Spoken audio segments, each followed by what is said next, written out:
ይሄ ትብብር ይሄ መድረክ የተዘጋጀው ወይም አመጣጡ የራሱ ታሪካዊ አካሄድ አለው። መጀመሪያ ላይ ናይሮቢ ላይ ነው። በ2024 በታህሳስ ወር ናይሮቢ ላይ የኢትዮጵያ ምሁራን ተሰባስበን በግል ተሰባስበን ሀገራችን ውስጥ ያለው የፖለቲካ ሁኔታ በጣም እየተባባሰ መምጣቱን 3 ዋና ድምዳሜዎች ላይ ደረስን። እነዚህም ኢትዮጵያ ውስጥ አመፅ እየተባባሰ መሄዱን፣ የፖለቲካ መከፋፈል እየተባባሰ መሄዱን፣ መንግስት እንደ መንግስት መስራት የሚገባው ጉዳይ ላይ ወድቆ ስለሚገኝ ስለማይሰራ የኢትዮጵያ ጉዳይ ዝም ብሎ ከተተወ አደገኛ ጎዳና ላይ ተገኝታለች የሚል ነው። ስለዚህም አመፅን ማስቆም፣ ሰላምን ማረጋገጥ፣ የብሔርና የርዕዮተ ዓለም ልዩነቶችን በማቻቻል ብሔራዊ ዓላማ ስር በመሰባሰብ ለትግል መዘጋጀት አስፈላጊ እንደሆነ እንዲሁም ተቃውሞን የማንኛውም ቡድን እርምጃ ሳይሆን የሁሉም ኃላፊነት እንደሆነ አሁን የሀገር ጉዳይ ስለሆነ ብሔራዊ ጉዳይ ስለሆነ የአንድ የዚህኛው ወገን የዚህኛው ብሔር የዛኛው ብሔር ሳይሆን የሁሉም ኃላፊነት እንደሆነ ስለዚህ የተቀናጁ ስልቶችን በማዘጋጀት በአንድ ላይ መስራት አስፈላጊ እንደሆነ በናይሮቢ ላይ ስምምነት ተደረሰ። ይሄንን ደግሞ በትንተና ደረጃ ብቻ ሳይሆን ወደ ኃይል ማሰባሰብ ግዴታ አስፈላጊ ስለሆነ ይህንን የመበታተን አደጋ አስቀርቶ ወደማይቀለበስ ሽግግር ለመውሰድ የተነተናቸውን ነገሮች ወደ ተግባር ማዘጋጀት ስለሚያስፈልግ ናይሮቢ ዋሽንግተን ላይ ለመጀመሪያ ጊዜ በዲያስፖራ የሚገኙ የኢትዮጵያ ፖለቲካ ተዋናዮችን፣ ምሁራንን፣ የንቅናቄ መሪዎችን እንዲሁም በትግል ተሳትፎ ላይ ያሉትን የማደራጀት ስራ ተደረገ። በዛም ላይ 2 መስፈርቶችን በመጠቀም መሰብሰብ ጀመረ። አንደኛው የብሔርና የብሔረሰቦች ውክልና ዋናቸው በኢትዮጵያ ውስጥ ያለው ብሔረሰቦቹ መካተት እንደተካተቱ ማረጋገጥ። ሁለተኛ የርዕዮተ ዓለም ልዩነት ወይም የትግል ስልት ልዩነት ሳይኖር ከአማራ፣ ከኦሮሚያ፣ ከሶማሌ፣ ከሌሎች ክልሎች የተውጣጡ የፖለቲካ ፓርቲ ሌሎችም እንቅስቃሴዎች የታጠቁ ቡድኖችን ጨምሮ መነጋገር እንደሚያስፈልግ በማሰብ በናይሮቢ ላይ ከናይሮቢ ዋሽንግተን ላይ ተሰበሰብን። ከዛም ብዙ ግለሰቦችን በዚህ ላይ ጠርተን እንዲሁ ይህንን የመሰለ ጉዳይ ደግሞ በአውሮፓ በአምስተርዳም በኦክቶበር 2025 ላይ አድርገን በዋሽንግተን ንግግር ጊዜና በአምስተርዳም ላይ የተሰባሰብ ነው። ሁሉንም ነገር ገምግመን አሁን ያለው የጠቅላይ ሚኒስትር አብይ አህመድ ግለሰባዊ አገዛዝ አሁን ጭቆናን ማጠናከር፣ ህዝብን መከፋፈል፣ ፖለቲካ ፓርቲዎችን መከፋፈል፣ የእርስ በርስ ጦርነትን መቀጠል እንጂ መፍትሄ ሊያመጣ እንደማይችል በዚህ ላይ ተገናኘ። ይህ ደግሞ የሀገሪቱን ኢኮኖሚ አዳክመዋል። የተበታተነ የፖለቲካ ድርጅትን አካባቢውን የፖለቲካ የደህንነት መሳሪያ አድርጎ መጠቀም እንጂ መሰብሰብ ፍላጎቱ እንዳልሆነ፣ ወታደራዊ ድሎችንም ማግኘትና ማስጠበቅ እንዳልቻለ፣ ስለዚህም የሰላም ተነሳሽነቶች በሙሉ እንዳይሳኩ እያደረገ ጦርነት በአማራ፣ በኦሮሚያ፣ በትግራይ፣ በሌሎች ክልሎች እየቀጠለ ስለሆነ ዝም ብለን ማየት አይገባም እና ይህንን ከተውን ሁከት አይቀርም።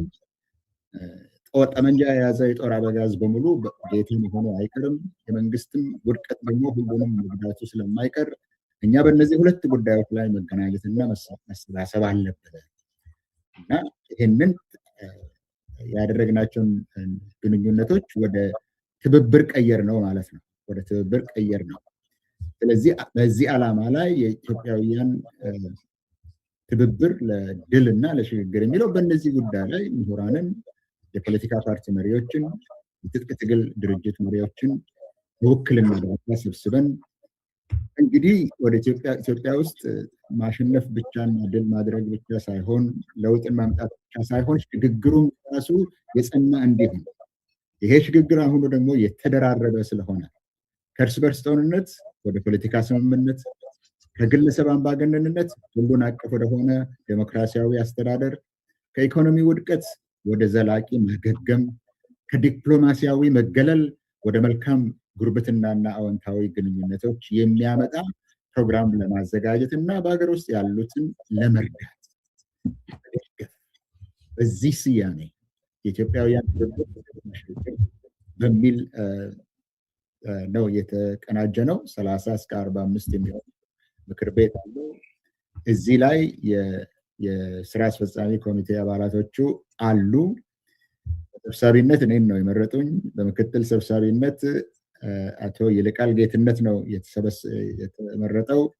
አሁን ዛሬ ግን የሆነ ችግር አጋጥሞታል። ስለዚህ መገኘት አልቻለም። በጸሐፊነት እዚሁ ያለው አሸናፊ አብርሃም ነው ያለው።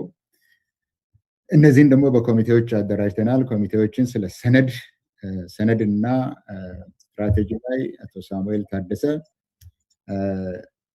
በዲፕሎማሲ እና በአድቮኬሲ ስራ ላይ አቶ አህመድ አብስዬ፣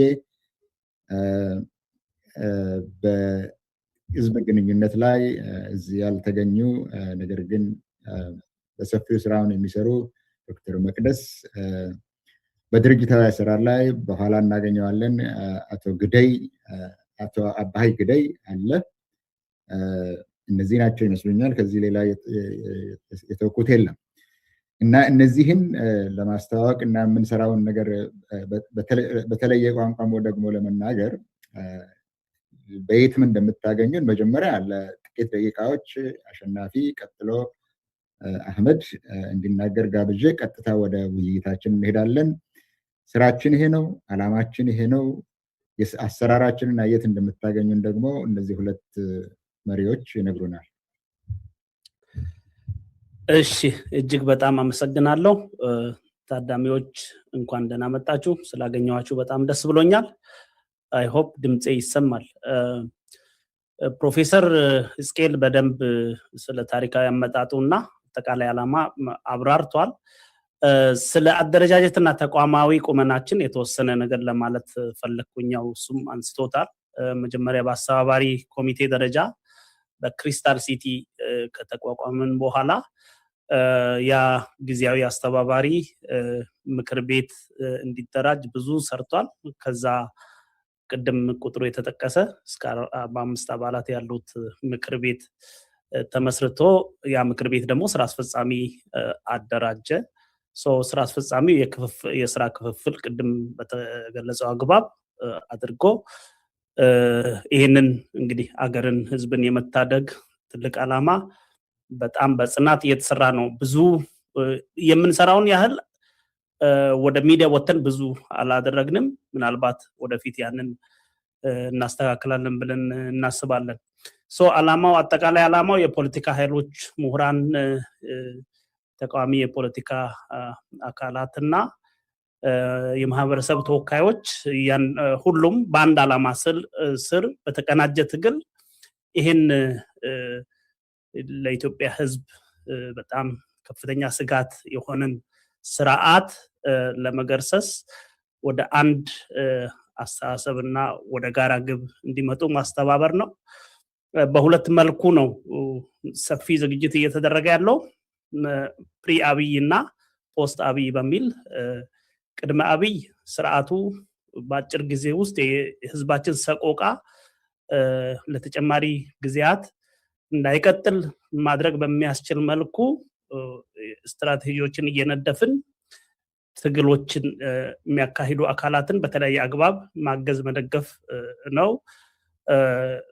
ከዛ በሁለተኛው አገር መትረፍ አለበት፣ አገር መቀጠል አለበት፣ ኢትዮጵያን መታደግ አለብን። ስለዚህ ሰላማዊ የሽግግር ሂደት ያስፈልጋል። ለዛ ደግሞ ከአሁን ጀምሮ ስራዎች እየተሰሩ ነው ማለት ነው። ሮድማፕ ተዘጋጅቶ ሁሉም ስቴክሆልደርስ ውይይት አድርጎ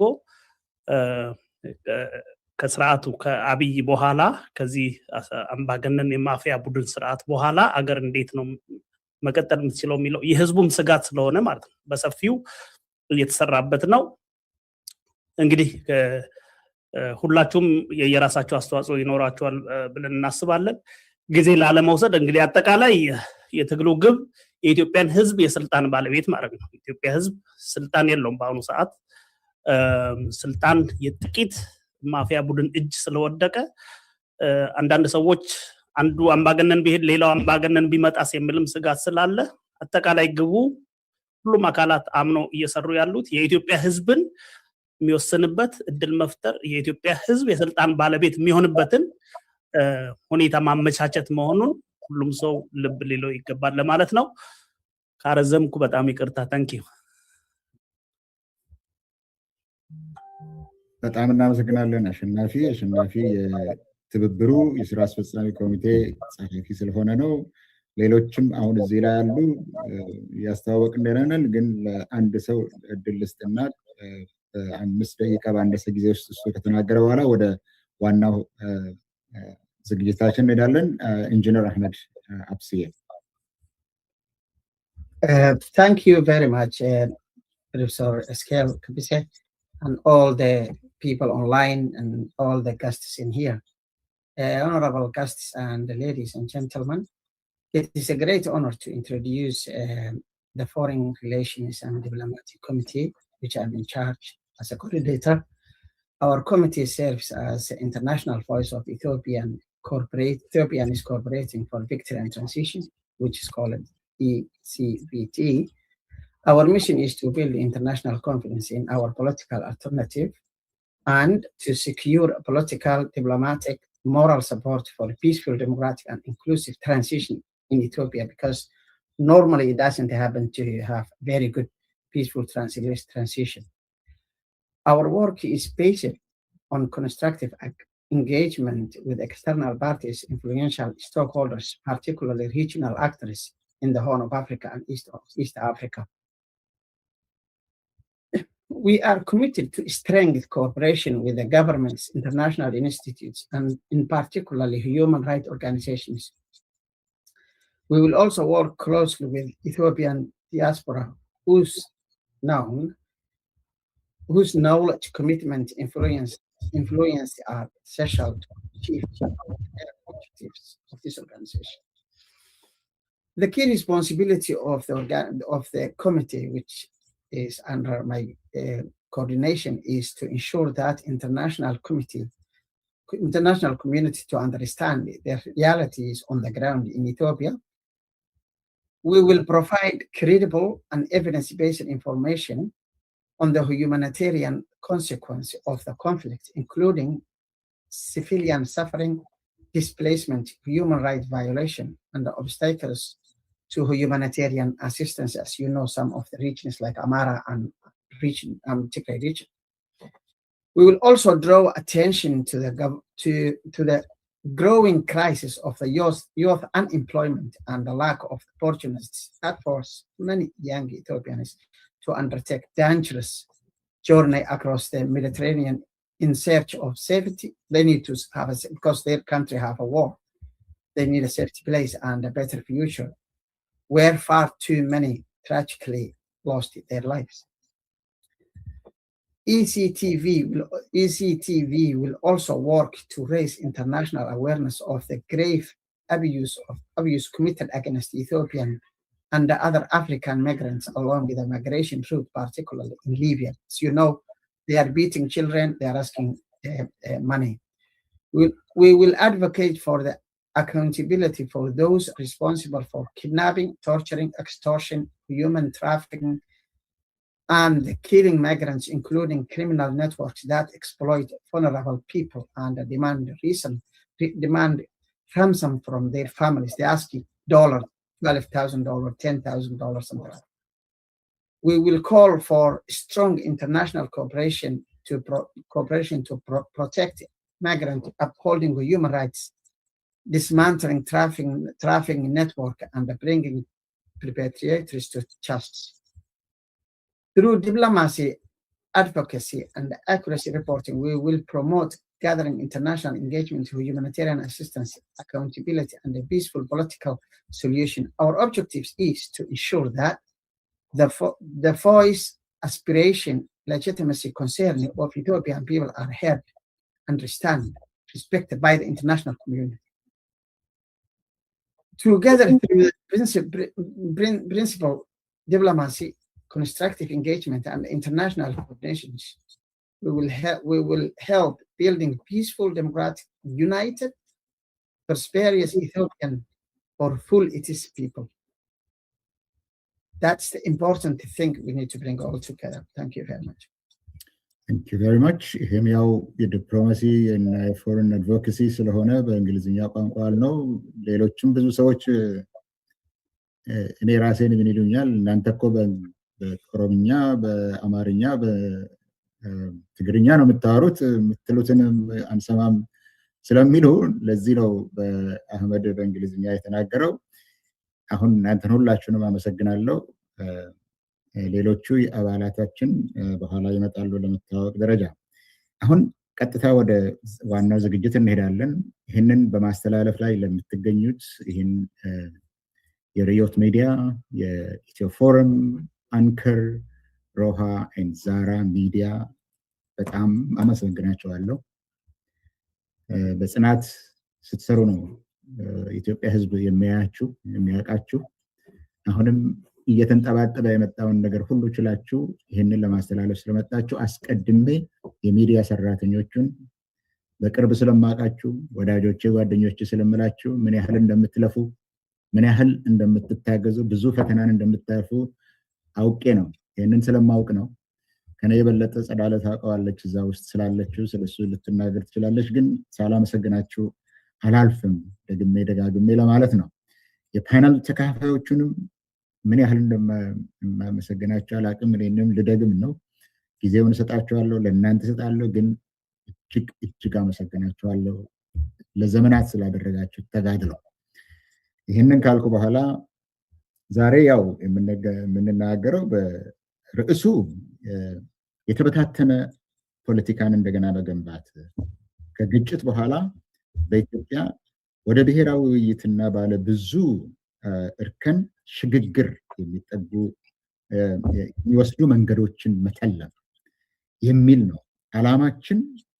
የኢትዮጵያን የተበታተነ ፖለቲካ መንስኤዎቹን ማወቅና መፍትሄዎቹ ላይ ከዚህ እንዴት እንወጣለን የሚል መፍትሄዎች ላይ ይሄ ዓላማችን ነው። ይህንን ደግሞ ከተለያየ አቅጣጫ ነው ማየት የሚገባን። ስለዚህ እያንዳንዱ የፓነሉ አባል አስተያየታቸውን እንዲያቀርቡ እጠይቃለሁ። ትኩረትም ስትሰጡ እናንተ ባለሙያዎች ስለሆናችሁ ይህንን ሀሳብ በአእምሮ እንድታስቀምጡ ፈልጌ ነው። እናንተ ከልምዳችሁ ከትምህርታችሁ ከእውቀታችሁ በድህረ ብልጽግና በድህረ ግጭት ፖስት ኮንፍሊክት ለማለት ነው ግጭት ኢትዮጵያን መልሶ ለመገንባት በጣም አስፈላጊውና መሰረታዊ የሆነው ምንድን ነው? ዋናው መግባባት ያለብን ይህ ሀገር በአስተሳሰብ በብዙ ነገሮች ተበታትኗል። አሁን ወደፊት የሚመጣው ተግዳሮት ይህን እንዴት አድርገን አንድ ላይ እንመልሳለን ነው። ይህንን እድል በፍልስፍና ስለ ኢትዮጵያ ብዙ ሲጽፉ ብዙ ሲያስቡ የነበሩት ፕሮፌሰር መሳይ ከበደ አሁንም ያልተውት ለእርሶ መጀመሪያውን እድል እሰጣለሁ። ጊዜው የእርሶ ነው ፕሮፌሰር መሳይ። እሺ፣ አመሰግናለሁ ፕሮፌሰር እስኬል። እንዲሁም ደግሞ ለዚህ ለውይይት ለጋበዙኝ የድርጅት አባላት በጣም ነው የማመሰግነው። መጀመሪያ ማለት የምፈልገው በጣም የተቀደሰ መድረክ ነው። ምክንያቱም ያለውን ሂደት የመበታተን ሂደት ቀይሮ ወደ ማሰባሰብ ለመሄድ የሚጥር ድርጅት መሆኑ በጣም የሚያስመሰግነው ነው። የሚያስፈልገውም እሱ ነው እና እንግዲህ ስለ ኢትዮጵያ ስንመጣ እኔ አርስቱንም በደንብ አስቤበታለሁ። እንግዲህ ሪቢልዲንግ ፍራክቸር ዩኒቲ ነው የሚለው። እዚህ ላይ እንግዲህ ፍራክቸር ዩኒቲ ማለት የተሰባበረውን አንድነት መልሰን እንገንባ የሚለው ሀሳብ ለእኔ የሚያሳየኝ ምንድን ነው? በፊት የሆነ አንድነት እንደነበርና በዚህ አንድነት ውስጥ ሰዎች ተጠቃለው በኋላ ግን በተወሰኑ ምክንያቶች የአንድነት ፈራርሶ ተሰባብሮ አሁን ያለበት ደረጃ ደርሰናል ማለት ነው እንደገባን እና እዚህ ላይ እንግዲህ ማለት የምንችለው በቀጥታ የተሰባበረበት ምክንያት ምንድነው ብለን የምንጠይቅ ያው አገሪቷ መስመሩን የሳተ ሂደት ውስጥ ገብታለች። በዚህም የተነሳ በፊት የታቀደው ዓላማ ሁሉ በተለይ ኢትዮጵያ በሚለው ስም ዙሪያ የነበረው ዓላማ ሁሉ ከመንገዱ ወጥቶ ግቡን በሙሉ ስቷል ማለት ነው እንዳቀባኝ ከሆነ እና የተሳሳተው መንገድ ሲባል ምን ማለታችን ነው ብለን ብንጠይቅ አንድ እንግዲህ እንደተባለው ቅድም ለመጥቀስ እንደሞከርኩት ኢትዮጵያ የሚለው ስም ከጥንት ጀምሮ ያለ ነው። እሱም የተለያዩ ህዝቦች የሚኖሩበት ኃይለኛና ሩቅ የተቀመጠ መንግስት በአንድ ንጉስ ስር የሚተዳደር መንግስት ያለበት ማለት ነው። እንግዲህ ከጥንት ስናየው እና ይሄ ብቻ ሳይሆን በጣም የተለያየ ህዝብ በአንድ ቦታ የሚገኝበት ብቻ ሳይሆን ሌላው ደግሞ የአምላክን ተልኮ የተቀበለ መንግስት ነው። አደራ አለበት፣ የአምላክ አደራ አለበት፣ የሚሰራው ስራ አለ እዚህ ዓለም ውስጥ ተብሎ በዚያ ዙሪያ ነበረ በሙሉ ሰዎች ሰባሰበው እና ይሄ እንግዲህ በጣም የሚደንቅ አጀማመር ሲሆን ነገር ግን እንግዲህ በኋላ የተፈጠረው በዘመናዊነት ስም ወይም ዘመናዊ ለመሆን ያው ሂደቶች ለውጦች መጡ በተለያዩ መንግስታት። እንግዲህ ዋናው መሰረታቸው እንደምናየው የመንግስት አመሰራረት ሲነሳ በእውነቱ በአንድነት ዙሪያ የማድረግ ፕሮግራም ወጥቶ ያንን ሁሉ ሲያስከብሩ ነበር። በዚህም ሂደት ውስጥ ያው ልዩነቱ ብዝሃነቱ ተዋጠ እና በዚህ የተነሳ በአማራ የበላይነት የሚገዛ አገር ተብላ ተሰየመች። ይህን ትርክ ተፈጠረ። እንግዲህ እዛ ውስጥ ነው ያለ ነው።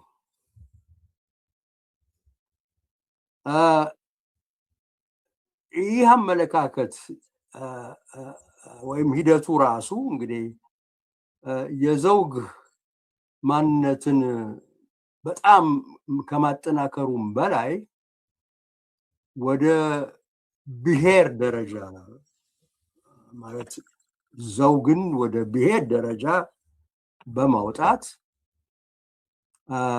አክራሪነትን ፈጠረ፣ ወለደ። ይህ አክራሪነት ደግሞ ወደ መገንጠል፣ መገነጣጠል፣ መበታተን ብቻ አንድነት የመሰባበሩ እንዳሉ ደረጃ እየሄደ በፍጥነት እየሄደ መጣ እና ስለሆነም ይገርማል። ስለ አንድነት እናወራለን፣ ስለ ልዩነት እናወራለን። ነገር ግን ሁለቱ እንዴት ነው የሚዋሃዱት ለሚለው ጥያቄ መልስ ማግኘት አልቻለም። ማዋሃድ ነው እንግዲህ አንዱ አንዱን የሚያጠፋ ሳይሆን የማዋሃድ ሲንተሲስ መስተጋብር የመፍጠር ነበረ እንግዲህ እውነተኛው አካሄድ ተብሎ ሊወሰድ የሚችለው። ስለዚህ ያው ትንሽ ጊዜ ስላለኝ ፈጠን ልበል። ለዚህ መልሶ ለመገንባት እንግዲህ አንዳንድ ነገሮች መደረግ አለባቸው፣ በቅድመ ሁኔታዎች መሟላት አለባቸው። አንደኛ ከዚህ ከአክራሪነት መውጣት አለብን። አክራሪነት እስካለ ድረስ ምንም ልንሰባሰብ አንችልም። ማለት እንግዲህ የዘውግ የኤትኒክ አክራሪነት እና እሱ እንግዲህ መንግስት ሊረዳ ይችላል። ነገር ግን የእያንዳንዱ ግለሰብ ውሳኔ ነው። ለውጥ ነው የሚጠይቀኝ፣ የባህል ለውጥ፣ የአመለካከት ለውጥ ነው የሚጠይቀውና እንዲሁ በትዕዛዝ የሚደረግ ወይም ተቋማትን ብቻ በመለወጥ የሚመጣ ነገር አይደለም። እኛ ውስጥ ራሱ ጭንቅላታችን ውስጥ መስተካከል ያለበት ነገር አለ። ልዩነትን የመቀበል አቃፊ መሆን፣ እንደው ላላ ያለ ማንነትን ይዘን ከሌላው ጋር አጣምረን የሚሄድ አዝማሚያ እንዲኖር እሱ ካልተደረገ እንግዲህ እንዳልኩት የትም ልንሄድ አንችልም። ሌላው ደግሞ ልዩነትንና አንድነትን የሚያዋህድ ፖለቲካ ስርዓት ያስፈልጋል። አሁን የያዝነው ስርዓት አንዱ ላይ ነው የሚያተኩረው፣ ሌላውን ትቶታል፣ አንድነቱን ትቶታል። በፊት የነበረው ደግሞ የዚህ ተገላቢጦሽ ነበረ። አንድነት ላይ ብቻ ነበር የሚተኮረው፣ ልዩነቱ ጨርሶ ተውጦ ነበር እና መሀል መንገድ ሲንተሲስ እና ይሄ ሲባል እንግዲህ ዝም ብሎ ህዝቦች አንድነት ብቻ መሆናቸው ሳይሆን የመቻቻል ብቻ አይደለም። ትልቁ ነገር አንድ የሆነ ዓላማ እንዲኖሩ ያስፈልጋል። የስብስብ ለምን ተሰባሰብን፣ ለምንስ እንደተሰባሰብ እንቀጥላለን ብለን መልስ ማግኘት አለብን። ለዚህ ዓላማ ግብ ያስፈልገናል። ፍች ሚኒንግ ያስፈልገናል እና እሱን ካላገኘን ምንም የአንድነቱን ለማምጣት የምንችል አይመስለኝም። ምንድነው አብረን የምንሰራው ብለን መልስ መስጠት ካልቻልና የዝም ብሎ እንደተባለው መደመር ብቻ ሳይሆን አንድነት የምንሰራው ነገር መኖር አለበት። አንድ ፕሮግራም መኖር አለበት። በእውነቱ እኔ በኩል እንደው በኢትዮጵያ ታሪክ ላይ ብዙ በፊት የነበረውን ብዙ ስላጠናው እና በጣም ዞሮ የሚሰማኝ ምንድነው አሁን ያለው ማለት ከድሮ ከነበረው ስርዓት ያልተማከለ የፖለቲካ ስርዓት ነበር ኢትዮጵያ ውስጥ። የንጉሰ ነገስት እና የክልል ንጉሶች የነበሩበት ጊዜ ነው እና ከሱ ብዙ ልንማር ያስፈልጋል። መማር ብቻ ሳይሆን ብቻው ቁም ነገሩ ዋናው ዘመናዊ ማድረግ ነበር። ይሄንን የኛ ለውጥ ሂደት መሆን የነበረበት ይሄ ነው። እንግዲህ ሁላችን ተሳስተን ያን ትንሽ ራሳችን ቀውስ ሆኖ ሶሻሊዝም ምናምናል። ከዛ ወዲያ በቃ መስመር ጥለን ሄድን እና ያንን ማዘመን ነበር እና ይሄ ምን ማለት ነው? አንድ የክልል ራስ ገዞች መኖር አለባቸው። የክልል ነፃነት፣ የክልል ራስ ገዝነት መኖር፣ እዚህ ላይ የተማከለ መንግስት የሚለውን ነገር መተው አለብን እና ይሄ የክልሎች ተጠሪነታቸውም ለህዝቡ ነው። ያው ለክልሉ ህዝብ በተግባር መከበር አለበት። ትልቁ የኢትዮጵያ ችግር አንዱ ኮንስቲቱሽን መጽሐፍ ኮንስቲቱሽን ማሳመር ሳይሆን የምንለው በሙሉ ስራ ላይ አይውልም። ውሸት ነው፣ መጨረበሪያ ነው።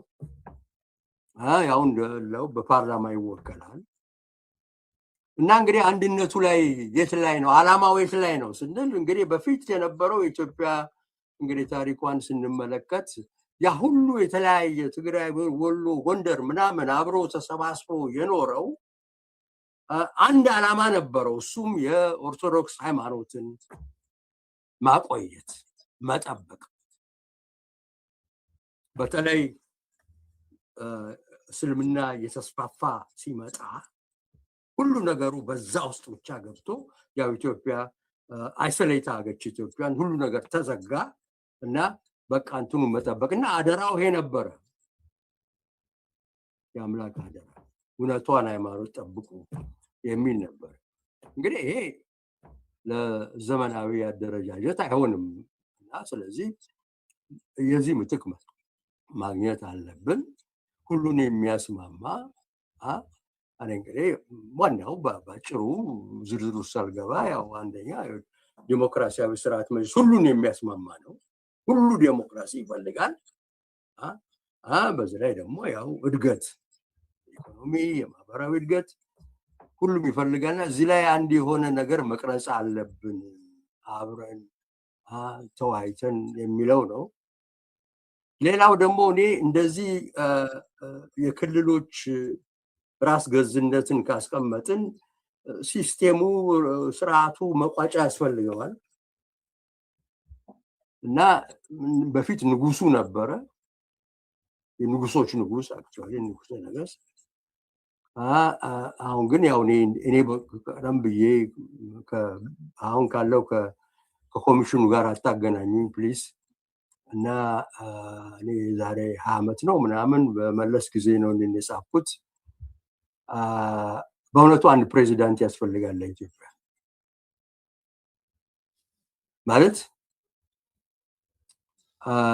በሁለንተናዊ ምርጫ በአብላጫ ድምፅ የሚመረጥ ከሁሉ ክልል እና በእውነቱ የማጆሪቲውን የአብላጫውን ፈቃድ የሚያመለክት መሆን አለበት። ይሄ ደግሞ ኢንሴንቲቭ ነው። አንድ ናሽናል ፊገር ያስፈልገናል። አንድ ናሽናል ፊገር ያስፈልገናል የግድ ነው። ሀገሪቷን ብሔሩን እንትን ይዞ የሚሄድና ይሄ ነው እንግዲህ እኔ እነዚህ ነገሮች ናቸው ወደ ፖስት አብይ ያላችሁት ውስጥ ሊደረጉ የሚችሉና ሊያስማሙ የሚችሉ እዚህ ላይ ሰው ምን ላይ እንደሚጣላ አይገባኝም እና ዲሞክራሲያዊ ኢትዮጵያ የበለገ ኢትዮጵያ እንግዲህ ይሄ ነው ኢትዮጵያን ዘመናዊ ማድረግ እና ሪቢልዲንግ እንደገና መገንባት ማለት በእኔ በኩል ያየሁት ይሄ ነው። ዝርዝር ውስጥ አልገባም እና ያው 5 ደቂቃ ነው ያለኝ እዚህ ላይ እንግዲህ የሚበቃ ይመስለኝ። በጣም አመሰግናለሁ አመሰግናለሁ። በጣም አመሰግናለሁ። ለችግሮቹ አሁኑ የመጣ ብቻ ሳይሆን የቆየ መሆኑን ታሪካዊ ዳራውን ነው ያሳዩን። በዛ መጀመር ሁልጊዜም ጥሩ ነው። ይሄ በምድራዊና ሰማያዊ ጅማሮ የነበረው መንግስት በማዘመን በኩል ዘውዳዊና ዘውጋዊ ልዩነቶች እንደነበሩ አሁንም የአንድነትና የብዝሃነት ተግዳሮት ማዋሃድ፣ ማስተጋበር፣ ማስተባበር፣ ህብረት እችን ቋንቋ አላገኘናትም እስካሁን ድረስ። ምንድን ነው ሁለቱን የሚያያይዘው የሚለውን እንደሱ ዳያግኖሲስ አድርገዋል። ታሪካዊ ችግሩን አይተው ፍልስፍናዊ መፍትሄ ነው የሰጡን። እኔ ስራዎቹን በአግባቡ ስለማውቅ እና ከዚህ በፊትም ብዙ ሲሉ ነው የነበረው፣ በኋላ እመጣበታለሁ። ነገር ግን ለዚህ ለችግሩ ታሪካዊ አካሄድን ለመፍትሄው ፍልስፍናዊ የሆነ ነው የሰጡን። ይሄ አክራሪነት ልዩነትን የሚያስቻችል እንዴት አድርገን እናዋህደው የሚለው። ስለዚህ በጣም እናመሰግናለን። አሁን ያለውንም ይሁን ድሮ የነበረውንም የሚያስተጋቡ ደግሞ ኢንፍሉዌንሰርስ አሉ በኢትዮጵያ ውስጥ። ከዚህ ውስጥ ሚዲያ አንዱ ነው። ሚዲያም በትምህርትም ይሄ ኢንፎርሜሽን እንዴት እንደሚሰራጭ ነው። አሁን የተባለውን ነገር ሁሉ በህዝቡ ውስጥ ይሄ መረጃዎቹ ኢንፎርሜሽኑ እንዴት እንደሚሰራጭ ነው። በዚህ በኩል ደግሞ ጸዳለ ለማ ሰፊ ልምድ ነው ያላትና ጸዳለ መድረኩ ያንቺ ነው።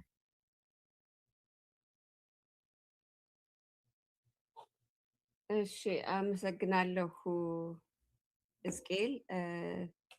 ድምፄ የሚሰማ ከሆነ ኮንፈርም አድርጉልኝና ከፍ ቢል ጥሩ ነው።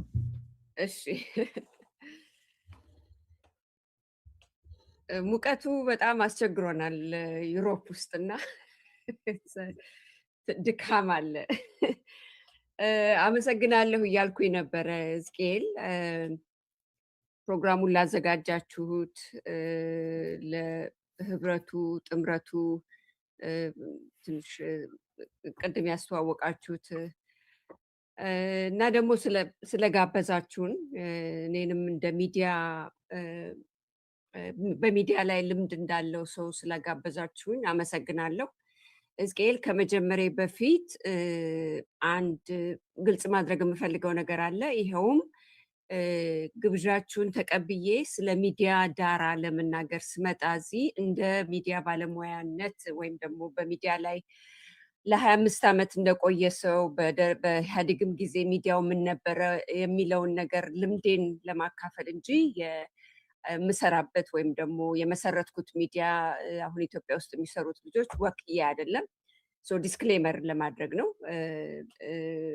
በግሌ ነው የተገኘሁትም ኤክስፔሪየንሴን ሼር ለማድረግ ነው። ምክንያቱም ብዙ ጊዜ እንደዚህ አይነት ኢቨንቶች ይከናወናሉ፣ የፖለቲካ ዲስከሽኖች ይከናወናሉ፣ መሆንም አለበት። ጤናማ አገር ለመመስረት እንደ ኢትዮጵያ አይነት አገር ብቻ ሳይሆን በጤናማ የፖለቲካ ስርዓት ያለባቸው ሀገሮችም ጭምር ውይይቶች ይከናወናሉ። እኔ አሁን እዚህ ያለሁበት የጀርመን ሀገር ከላይ ሲታይ እንደ ዲሞክራሲ ነው የሚወሰደው። ያደገ ሀገር ነው፣ የበለጸገ ሀገር ነው፣ ሰላም ያለበት ሀገር ነው ከሁሉም በላይ። ነገር ግን ቁጭ ብላችሁ ማታ ስትመለከቱ የጀርመን ሕዝብ በየዕለቱ በየተለያየ ጉዳይ ላይ ልክ ተሰርቶ እንዳላለቀ ሀገር ነው የሚወያየው። ያስቀናኛል ብዙ ጊዜ እና ይሄ ውይይት መኖሩ በጣም ጥሩ ነገር ነው።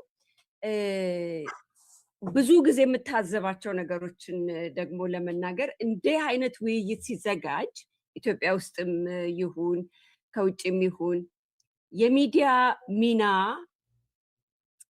በግጭት ዳራ ውስጥ ያለች አገር ውስጥ የሚዲያው ሚና ምንድን ነው መሆን ያለበት የሚለውን ከገዢው መንግስት በላይ ወይም ወጣ ባለ ዳራ ብዙ ጊዜ ንግግር ሲፈጠር አላይም። ለዚህ ነው አንድም እዚህ ላይ ተገኝቼ ሚዲያው ሊኖረው ስለሚችለው ዳራ፣ ምክንያቱም አንድ ሀገር እንኳንስ እንደ ኢትዮጵያ አይነት የፖለቲካ ችግር ተደራራቢ ችግር ያለበት ሀገር ቀርቶ ጤናማውም ሀገር ቅድም እንዳልኩት ዜጎች መሰረታዊ እውነታዎችን ማግኘት ካልቻሉ ስለ አንድ ሀገር መሰረታዊ ጉዳይ ላይ ስለ ሀገሩ ማንነትም ይሁን ስለ ህገ መንግስትም ይሁን ስለ ሀገራዊ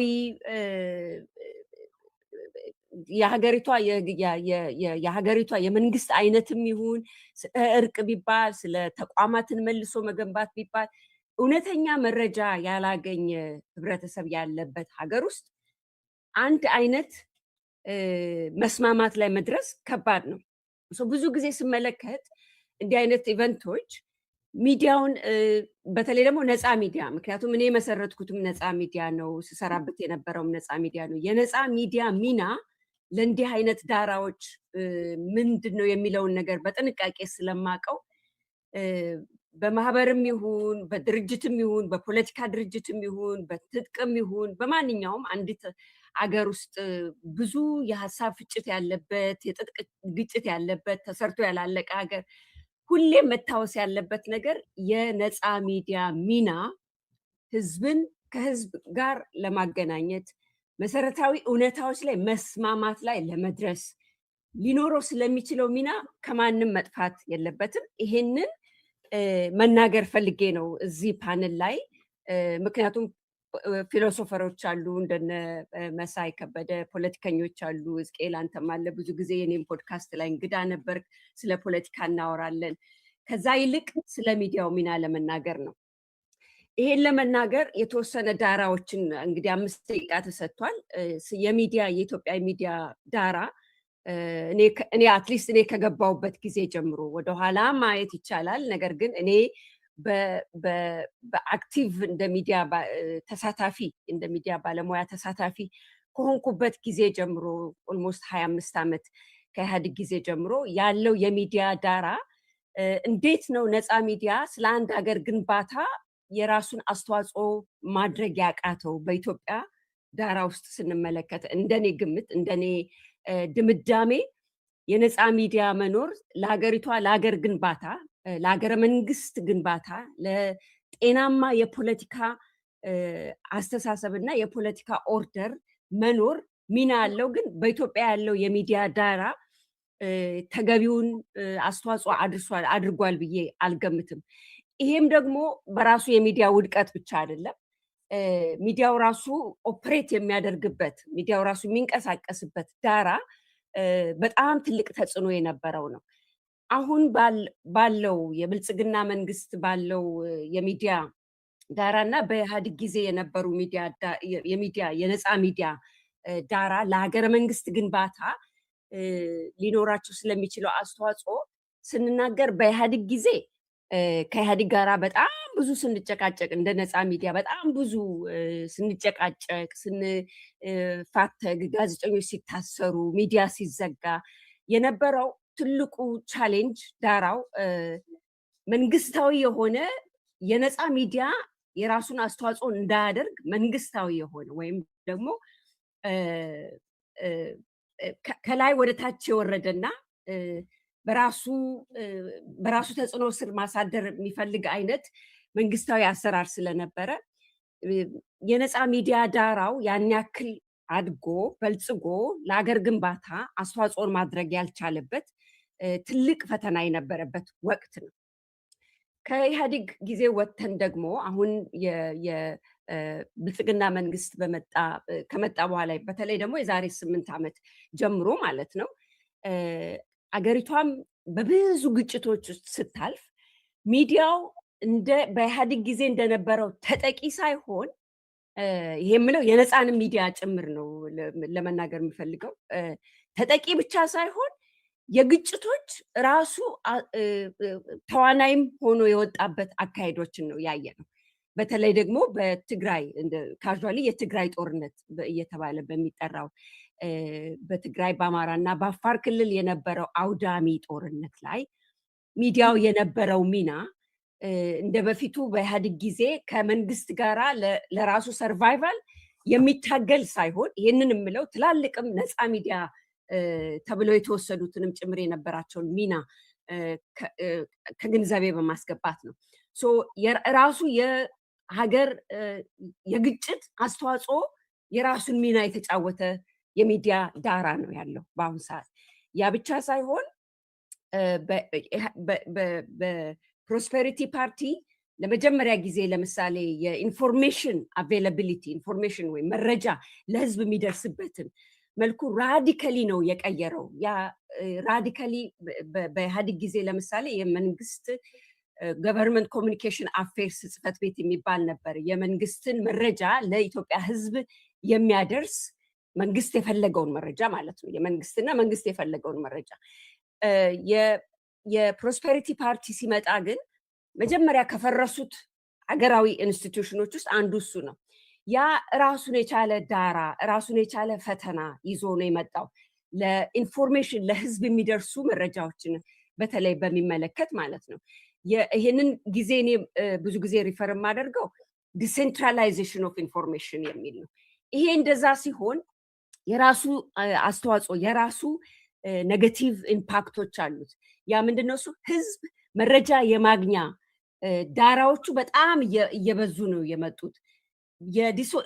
የዲሴንትራላይዜሽን ኦፍ ኢንፎርሜሽን ግን ከአንድ መሰረታዊ ነገር ጋር መያያዝ ነበረበት። እሱም ከነፃ ሚዲያ መጎልበት ኢንስቲቱሽናላይዝ መሆን ጋራ አብሮ የመምጣት ዳራ መሆን ሲገባው ይህን ትቶ ሁሉም ሰው የራሱ የመረጃ ኪንግ ነው የሆነው። በተለይ ደግሞ በግጭቶች ወቅት እነዚህ ነገሮችን የምንረዳው በግጭቶች ወቅት ነው። ኢትዮጵያ በጣም ብዙ ግጭቶች ውስጥ ነው የገባችው ከ2018 በፈረንጆች አቆጣጠር ጀምሮ ማለት ነው። እኛ እንደ ጋዜጠኞች የመረጃን ማጣራት ፈተና ካጋጠሙን ፈተናዎች ውስጥ ለምሳሌ በሁለት ወረዳዎች መካከል የሚነሱ ግጭቶች የሁለት ወረዳ አስተዳዳሪዎች ሁለት ራዲካሊ የተለያየ መረጃ አልነበረ ለሚዲያ ራሱ ሲሰጥ ማለት ነው። ያንን ደግሞ ሚዲያው እንዳለ ነው ሲያስተጋባ የነበረው። ያ ለግጭቶች መባባስ ያለው ተጽዕኖ በጣም እጅግ ከባድ ነው። እኔ ይህንን ስናገር የአንድን ሀገረ መንግስት ግንባታ የሀገረ መንግስትን መጽናት የአንዲትን ሀገር በሰላም የመኖርና የመበልጸግ ይህን ቃል ባልጠቀመው ደስ ይለኛል፣ በጣም የተራከሰ ቃል ስለሆነ በአሁን ጊዜ በሰላም የመኖር መበልጸጉ ቀርቶ ሰላማዊ ዳራ ውስጥ ለመግባት የሚዲያን ሚና በምናወራበት ጊዜ እነዚህን ዳራዎች አብረን ማየት መቻል አለብን። ለህዝባዊ መግባባት አሁን ቅድም ፕሮፌሰር መሳይ ሲናገሩ የኢትዮጵያ ህዝብ አለመግባባትና የሀገረ መንግስት አለመጽናት ጋር ስንነጋገር ምንድነው ህዝቦቿ መሰረታዊና እውነተኛ መረጃዎችን ማግኘት እድል ነበራቸው ወይ? ያ በሌለበትስ መረጋጋት ውስጥ የሚገባ ሀገረ መንግስት ወይም ደግሞ መጽናት የሚችል ሀገረ መንግስት አለ ወይ ብለን መጠየቅ አለብን። ለዚህ ነው ንግግሮች፣ የፖለቲካ ንግግሮች የእርቅም ይሁኑ አሁን ምንድነው የናሽናል ዳያሎግ ተብሎ በመንግስት መረጃዎች በመንግስት ሚዲያ መረጃዎች እየደረሱ ነው ያሉት። እውነት ህዝቡ ትክክለኛውን መረጃ ነው ወይ ያገኘ ያለው? በዚህ ላይ ራሱ በዚህ ዳራ ለምሳሌ አገራዊ ምክክር ከተባለ ሀገርን ለማጽናት ነው አይደለም? የኢትዮጵያ ህዝብ የሚፈለገውንስ መረጃ እያገኘ ነው ወይ ነው ወይስ መንግስት መጥኖ እየሰጠው ያለውን መረጃ ነው እያገኘ ያለው? የዚህ ተጽዕኖ ምንድን ነው የሚባሉት ነገሮች በተያያዥነት ከንግግሮች ጎን ለጎን መቅረብ አለባቸው ብዬ ነው ማምነው። እንደ ሚዲያ ላይ እንደተሳተፈ ሰው ማለት ነው። ዞሮ ዞሮ ይሄ ቀላል ስራ አይደለም። አብሮ መሆንም ያለበት በትክክል ስለ ገለልተኛ ጋዜጠኞች መኖርና ሚናቸውን መጫወት በትክክል መነጋገር ያለብን ወቅት ላይ ነው ያለነው።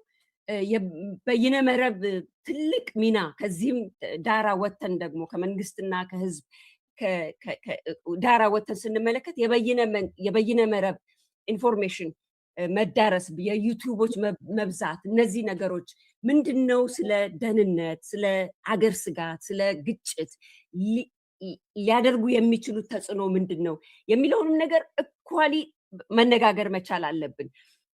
ዛሬ አሁን ለምሳሌ አንድ ነገር እያየው ነበር፣ በጣም የረበሸኝ ኢትዮጵያ ውስጥ በትልቅ የዩቲዩብ ቻነል የሚሳተፍ ፕሮግራሞቹን የምከታተል አንድ የዩቲዩብ ቻነል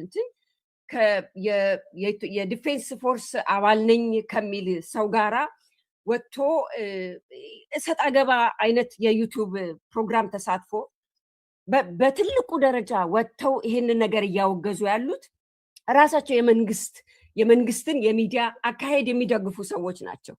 በአንድ በኩል ነፃና ገለልተኛ ሚዲያዎች በጣም ትልቅ ተጽዕኖ ውስጥ ነው ያሉት። በሌላ በኩል እንዲህ አይነት ነገር ከስር እንደ አሸን እየፈላ ነው ያለው። እንዲህ አይነቱ ዳራ ለሀገረ መንግስት መጽናት፣ ለሀገረ መንግስት መገንባት፣ ለጤናማ ሀገር፣ ለሰላማዊ ህብረተሰብ ሊኖረው የሚችለው ነገር በሁላችንም ዘንድ መወሰድና ከግንዛቤ ውስጥ ተደርጎ እንዲህ አይነት ፕሮግራሞች ጋራ ጎን ለጎን መሄድ አለበት ብዬ ነው እማምነው እኔ። እርቅም ይሁን ከግጭት ውጭም ይሁን ከግጭት ውስጥም ሆነን ይሁን በእርቅም ላይ ሆነን የሀገር ምክክርም ይሁን ስለ ፖለቲካ ዲስከሽን ይሁን ያለ ነፃና ገለልተኛ ሚዲያ በነፃና በገለልተኛ መልኩ መስራት ባልቻለበት አገር መገንባት አትችልም። ኢትዮጵያ እንደገና ትገንባ ከተባለ እንደገና ልትገነባ የምትችለው ካለንበት አሁን ኢኮኖሚ፣ የማህበራዊ፣ የፖለቲካ ክራይሲስ ውስጥ መውጣት ካለብን ያለ ነፃና ያለ ገለልተኛ ሚዲያ መሆን ስለማይችል ማንኛውም ተደራዳሪ፣ ተከራካሪ፣ ተወያይ ይህን ጉዳይ አብሮ በእኩልነት ሊያስኬድ ይገባል የሚል ነገር ለማስጠንቀቅ ነው እዚህ ፕሮግራም ላይ የተገኘሁት። በመጨረሻም ከመውጣቴ በፊት አንድ ግልጽ ማድረግ የምፈልገው የዚህ ማህበር አባል አይደለሁኝም። የአደረጃጀቱም ላይ ሚና የለኝም። እዚህ ፕሮግራም ላይ የቀረብኩት የሚዲያን ሚና ለማጋራት ነው። ጥያቄ ካለ በጥያቄ መልስ ምላሽ ለመስጠት ነው። ይሄን ካልኩኝ ወደሚቀጥለው ፓነሊስት ፕሮፌሰር ሕዝቅኤል እንድትጋብዝ በዚህ ጨርሳለሁኝ። አመሰግናለሁ። ጸዳለ በጣም እናመሰግናለን። እኛም የጋበዝንሽ እንደ ጸዳለ ነው፣ በግለሰብ ነው። እኔም ከመጀመሪያው ለመናገር የሞከርኩት ወደ ውጭ ከሄድሽ በኋላ ስራው ራሱን ችሎ ነው የሚካሄደው። እሱ ታሪክ ነው። ነገር ግን እዚህ የጋበዝንሽ እኛም እንደ ግለሰብ፣ እንደ ጋዜጠኛ፣ እንደ ሚዲያ አዋቂ ነው። ይሄንን እኛም ደግመን ለማለት እንፈልጋለን፣ ለማረጋገጥ። በጣም እናመሰግናለን። ጥያቄና መልስ እንመለስበታለን። አሁን ይሄ ነገር አሁን ያለው ይሄ መበታተን በአገራችን አካባቢን በደንብ ነው የሚታየው። የኢትዮጵያ ተጽዕኖ አለ። ሀገር እኛ ብቻ አይደለንም። በሶማሊያም አሁን አንድ ላይ ሲመጡ የነበረ ተበታትነዋል። ወደ ሱዳንም ተበታትነዋል። ሁሉም ቦታ የመበታተን የመፍረክረክ ሁኔታ ነው የሚታየው። ይሄንን አቶ ዮሐንስ ከጅሮም ጀምሮ ሲያየው ነበረ ከዲፕሎማሲ አንጻር። አሁን እዚህ ያደረሰን ምንድን ነው ዮሐንስ? ከዚህ ደግሞ ለመውጣት በዛ ረገድ ከጎረቤቶቻችን ጋር በሰላም ለመቀጠል የምንችልበት ጉዳይ ላይ ምን ትላለ? ይህንን እንድታካፍለን ጋብዝሃለሁ። እኔም በጣም አመሰግናለሁ። ይሰማል ፕሮፌሰር? ያ በጣም ጥሩ። ለአቅራቢዎችም እንደዚሁ ለኦርጋናይዘርስ በዚህ ፕሮግራም ስለጋበዛችሁኝ እኔም አመሰግናለሁ። እንደ አንድ የአካባቢያችን ሁኔታ ደግሞ እኔ የወጣሁበትን ህዝብ እየደረሰበት ካለው ሰቆቃ አንጻር ይመለከተኛል እንደሚል አንድ ግለሰብ ሆኜ ነው ዛሬ የቀረብኩት እዚህ። እኔም ያንን ዲስክሌመር ለማስቀመጥ ነው ወደ ዲስከሽኑ ከመግባቴ በፊት።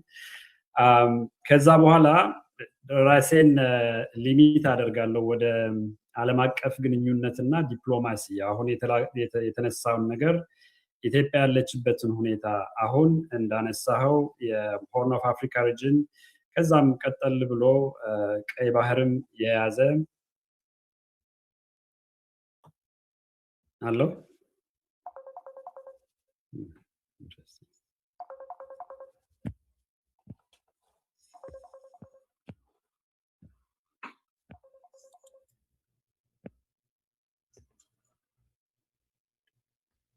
አለ ይሰማል? አለ።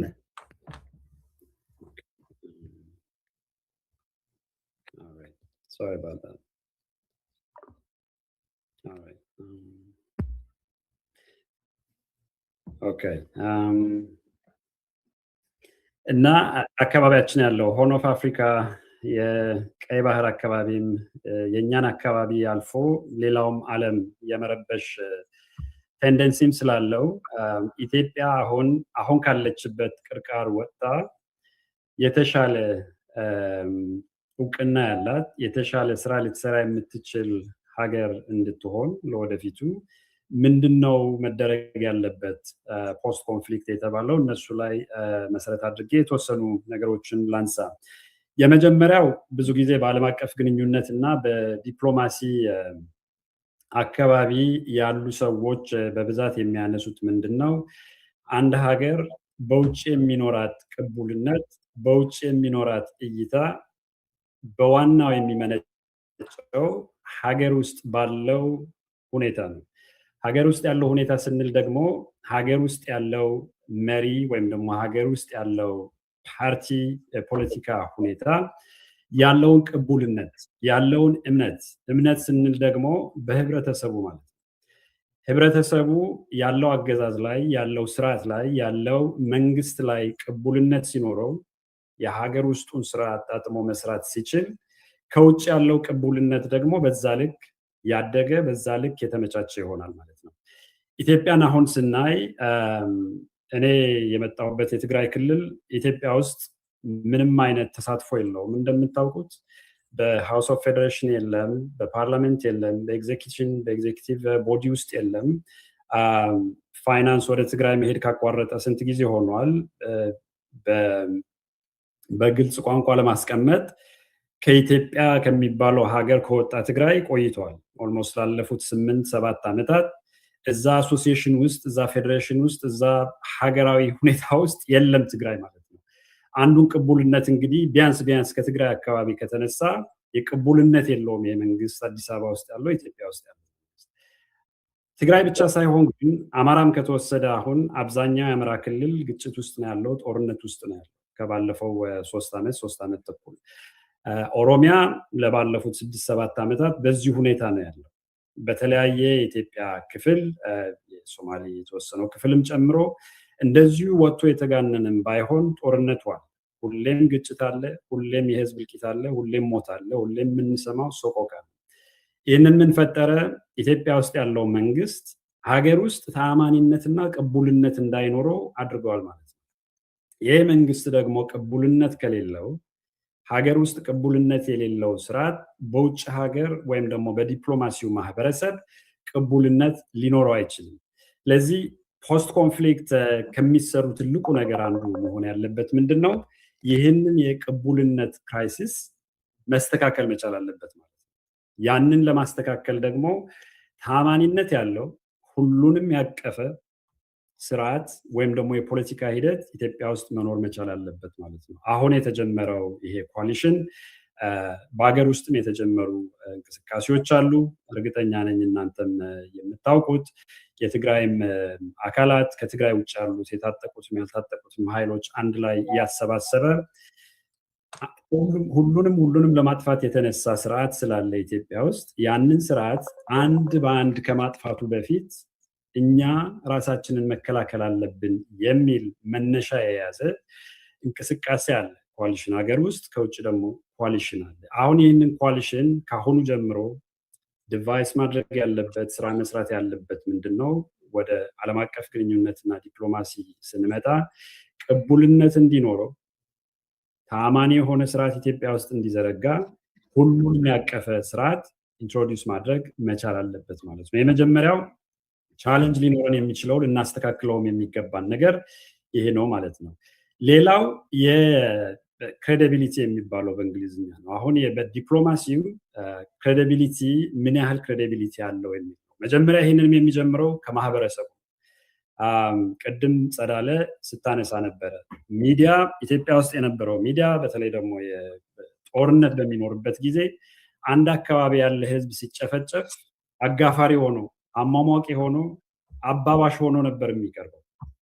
በተመሳሳይ ሁኔታ ደግሞ የውጭ ጉዳይ ሚኒስቴሩ ወይም ደግሞ የውጭ ጉዳይ ኢንስቲትዩሽኑ ተመሳሳይ ስራ ነበር ሲሰራ የነበረው ማለት ነው። በዚህ በግጭት ወቅት አሁንም እየተደረገ ያለው ይሄ ምንድነው? እየተደረገ ያለው የራሱን ህዝብ ትግራይ እንግዲህ ያንዱ የፌዴሬሽኑ አንድ አካል ነው። የኢትዮጵያ ፌዴሬሽን አንድ አካል ነው እስካሁን ድረስ።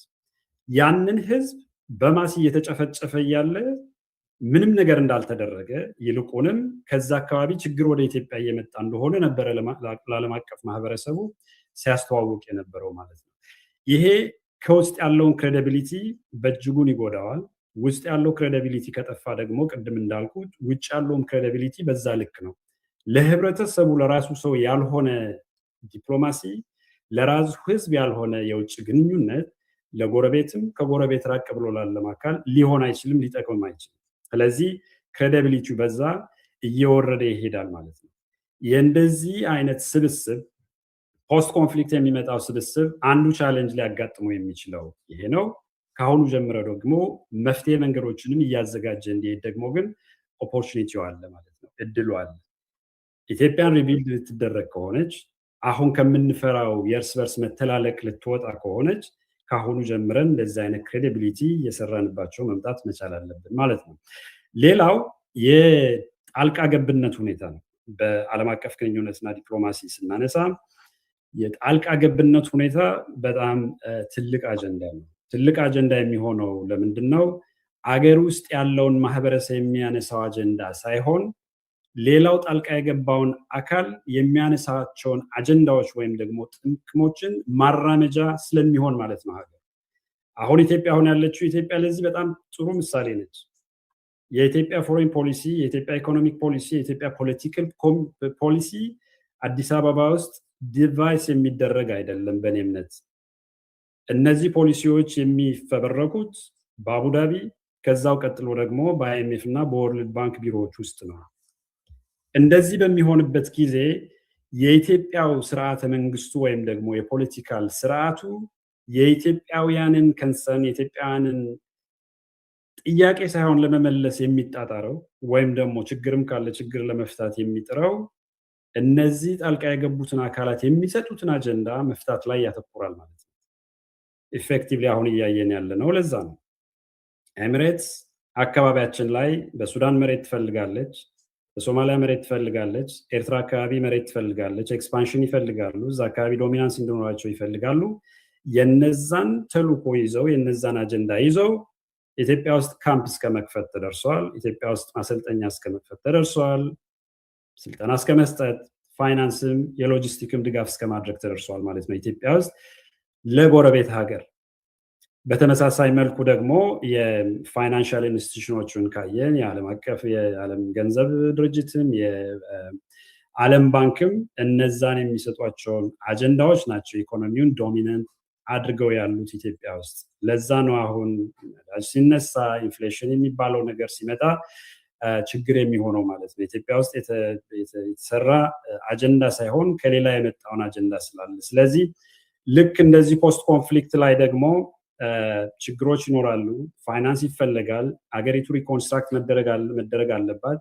ሪሶርስ ፍለጋ በሚደረገው እንቅስቃሴ እንደነዚህ አይነት በተለይ ደግሞ የውስጥ የራስህን ናሬሽን አጥፍቶ የሌላውን ናሬሽን የሌላውን አጀንዳ እንድታራምድ የሚያደርግህን ሂደት እንዳይኖር ጥንቃቄ ማድረግ ያስፈልጋል ማለት ነው። አንዱ ትልቁ ነገር የሚያስፈልገው ይሄ ኮaliሽን ምናልባትም በኋላ ሊመጣ የሚችል ኮaliሽን እዚህ ላይ ጥንቃቄ ማድረግ ነው። ጣልቃ ገብነት ለድጋፍ ጣልቃ ገብነት ለአሲስታንስ ሊኖር እንደሚችል የታወቀ ነገር ነው። አፍሪካ ውስጥ ነው ያለነው። ደሃ ሀገር ነው። ደሃ ሀገር ደግሞ ሪሶርስ ያስፈልገዋል፣ ድጋፍ ያስፈልገዋል።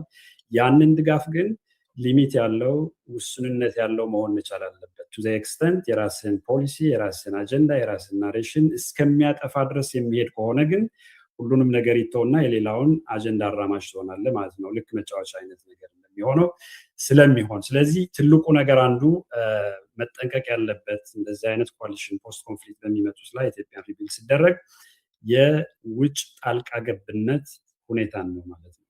መጨረሻ ማንሳት የምፈልገው እዚህ ፖይንት ላይ የክሬዲቢሊቲ አሁንም ሊኖር ከሆነ ተአማኒነት ሊኖር ከሆነ ከአንድ ግለሰብ እምነት ወጥተን ወደ ድርጅታዊ ወደሆነው ወደ ተቋማዊ እምነት መግባት መቻል አለብን ማለት ነው።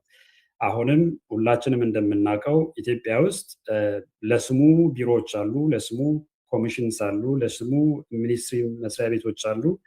ሁሉም ትዕዛዝ ግን የሚመጣው ከአንድ ሰው ነው፣ ከጠቅላይ ሚኒስትሩ ነው ትዕዛዙ የሚመጣው። ጠቅላይ ሚኒስትሩ የሆነ ቢልዲንግ ካላማረው አፍርሱት ይላል፣ ይፈርሳል በነጋታው። ጠቅላይ ሚኒስትሩ የሆነ አሰራር ካልተመቸው ይጥፋ ይላል፣ ይጠፋል። ቅድም እንደተባለው መከላከያውን ሲፈርስ፣ የደህንነት ተቋሙ ሲፈርስ ኦፍኮርስ ዝግጅት እየተደረገበት ነበረ። ኮሚኒኬሽን ኦፊሱ ሲፈርስ፣ ውጭ ጉዳይም እንዳልነበረ ነው የተደረገው። እነዚህ በሙሉ ሲደረጉ ዲስከሽን ተደርጎበት ለሀገር የሚጠቅም አጀንዳ ይዞ ሳይሆን ለአንድ ግለሰብ በሚጠቅም መልኩ እንዲደራጅ ተደርጎ የኢኮኖሚውም አካሄድ የምታዩት ምናልባትም የኢኮኖሚ መጽሐፍት ያነበባችሁ ሰዎች ግራ የሚያጋቡ ኢንተርፕሬቴሽንስ እና ኤክስፕላኔሽንስ እየተሰጡ ከጠቅላይ ሚኒስትሩ ነው ፖሊሲዎቹን ዲቫይስ የሚደረጉት እና እነዚህ ነገሮችን ወጥቶ ከአንድ ግለሰብ ወደ ተቋማዊ ወደሆነ ነገር መውረድም ያስፈልጋል ማለት ነው። አሁን አንዱ ሌላው ቻሌንጅ ሊሆን የሚችለው እንደዚህ አይነት ፖስት ኮንፍሊክት እንቅስቃሴዎች ሲገባ ዶሚኔት የሚያደርግ አንድ ግለሰብ ወይም ደግሞ ግለሰቦች እንዳይኖሩ፣ በዛ ምትክ ግን ተቋማት ላይ እምነት ካደረግን ተቋማት ተጠያቂነትን፣ ኃላፊነት የሚወስድ አካላት እንዲኖሩ ከተደረገ ሪቢልዲንጉ ወይም ደግሞ የትራንዚሽን ሂደቱ የተሻለ ሊያደርገው ይችላል የሚል እምነት አለኝ እና በዚሁ አጀንዳ እዚህ ላቆም። አመሰግናለሁ። በጣም አመሰግናለሁ ዮሐንስ። አሁን ያው ከመረጃ ፍሰስ መረጃ ራሱ ሰለባ እንደሆነ ሰምተናል ከጸዳለ። አሁን ደግሞ ተቋማትም ጠለቅ ያለ ችግር በሀገር ውስጥ ስላለ በውጭ ሀገርም ምንም ቅቡልነት ችግር እንዳለ፣ ይሄ ደግሞ ለመበታተኑ ምክንያት እንደሆነ ለእኛ ብቻ ሳይሆን ለሌላም እንደተረፈ ነው የሚያሳየን። በኋላ እንመለስበታለን። በጣም እናመሰግናለን ዮሐንስ። በጣም ይሄ ሁሉ ተዳምሮ አሁን ቅድም ፕሮፌሰር መሳይም የተናገሩት ታሪካዊ ዳራውን ጸዳለም የነገረችን አሁን ዮሐንስም አሁን የተናገርከው ለውጭ ጉዳይ መስሪያ ቤትና ለውጭ ጉዳይ ግንኙነት ብቻ ሳይሆን ጠቅላላ በኢትዮጵያ ውስጥ ግለሰባዊ አምባገነንነት እንዳለ ነው። ይቺ ሀገር ታማለች። ይቺ ሀገር ህመም ላይ ነው ያለችው። ታማለች፣ በአግባቡ እየሰራች አይደለም። ዶክተር አብዲ ስለ ህመም ነው ብዙ የሚያውቀው። እስቲ ያንን እውቀት ወደ ሀገራችን ህመም ደግሞ አምጣና የሚሆነውን ነገር ንገረን እባክህ። አመሰግናለሁ ፕሮፌሰር እስኬል። እንደውም ፓናሊስቶችንም በጣም አመሰግናለሁ። በቅርብ ስለማውቃቸው አብዛኞቹ ስለሚከታተል እንደ ሐኪም ብቻ ሳይሆን እንደ ኢትዮጵያ ውስጥ ያደገ የተወለደ ሶማሌ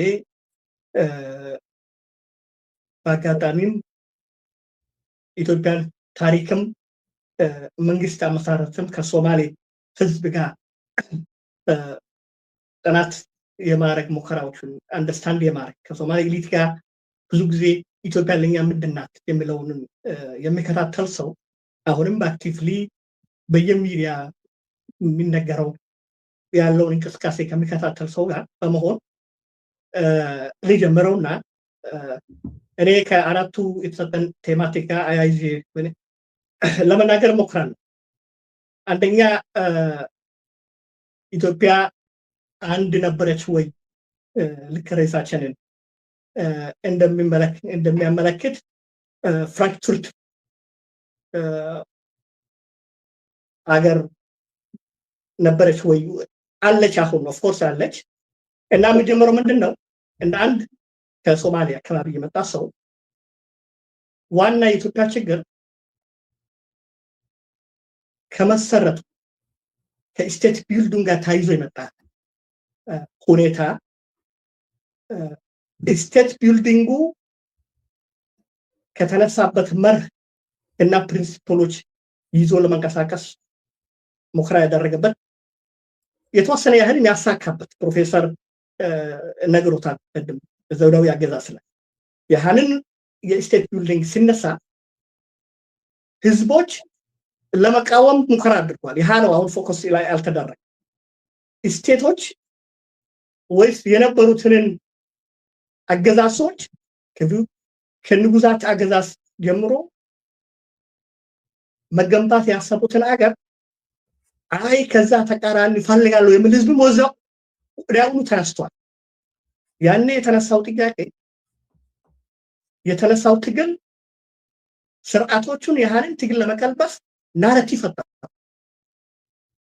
ኤግዛምፕል ከሶማሌ ጋር ያይዛለሁ። ለምን ሶማሌ ህዝብ ታሪኩ በኢትዮጵያ ውስጥ በኢትዮጵያ ላይ ያለውን እይታ ያሉትን ጥያቄዎችን ያልተሰማ ህዝብ ነው።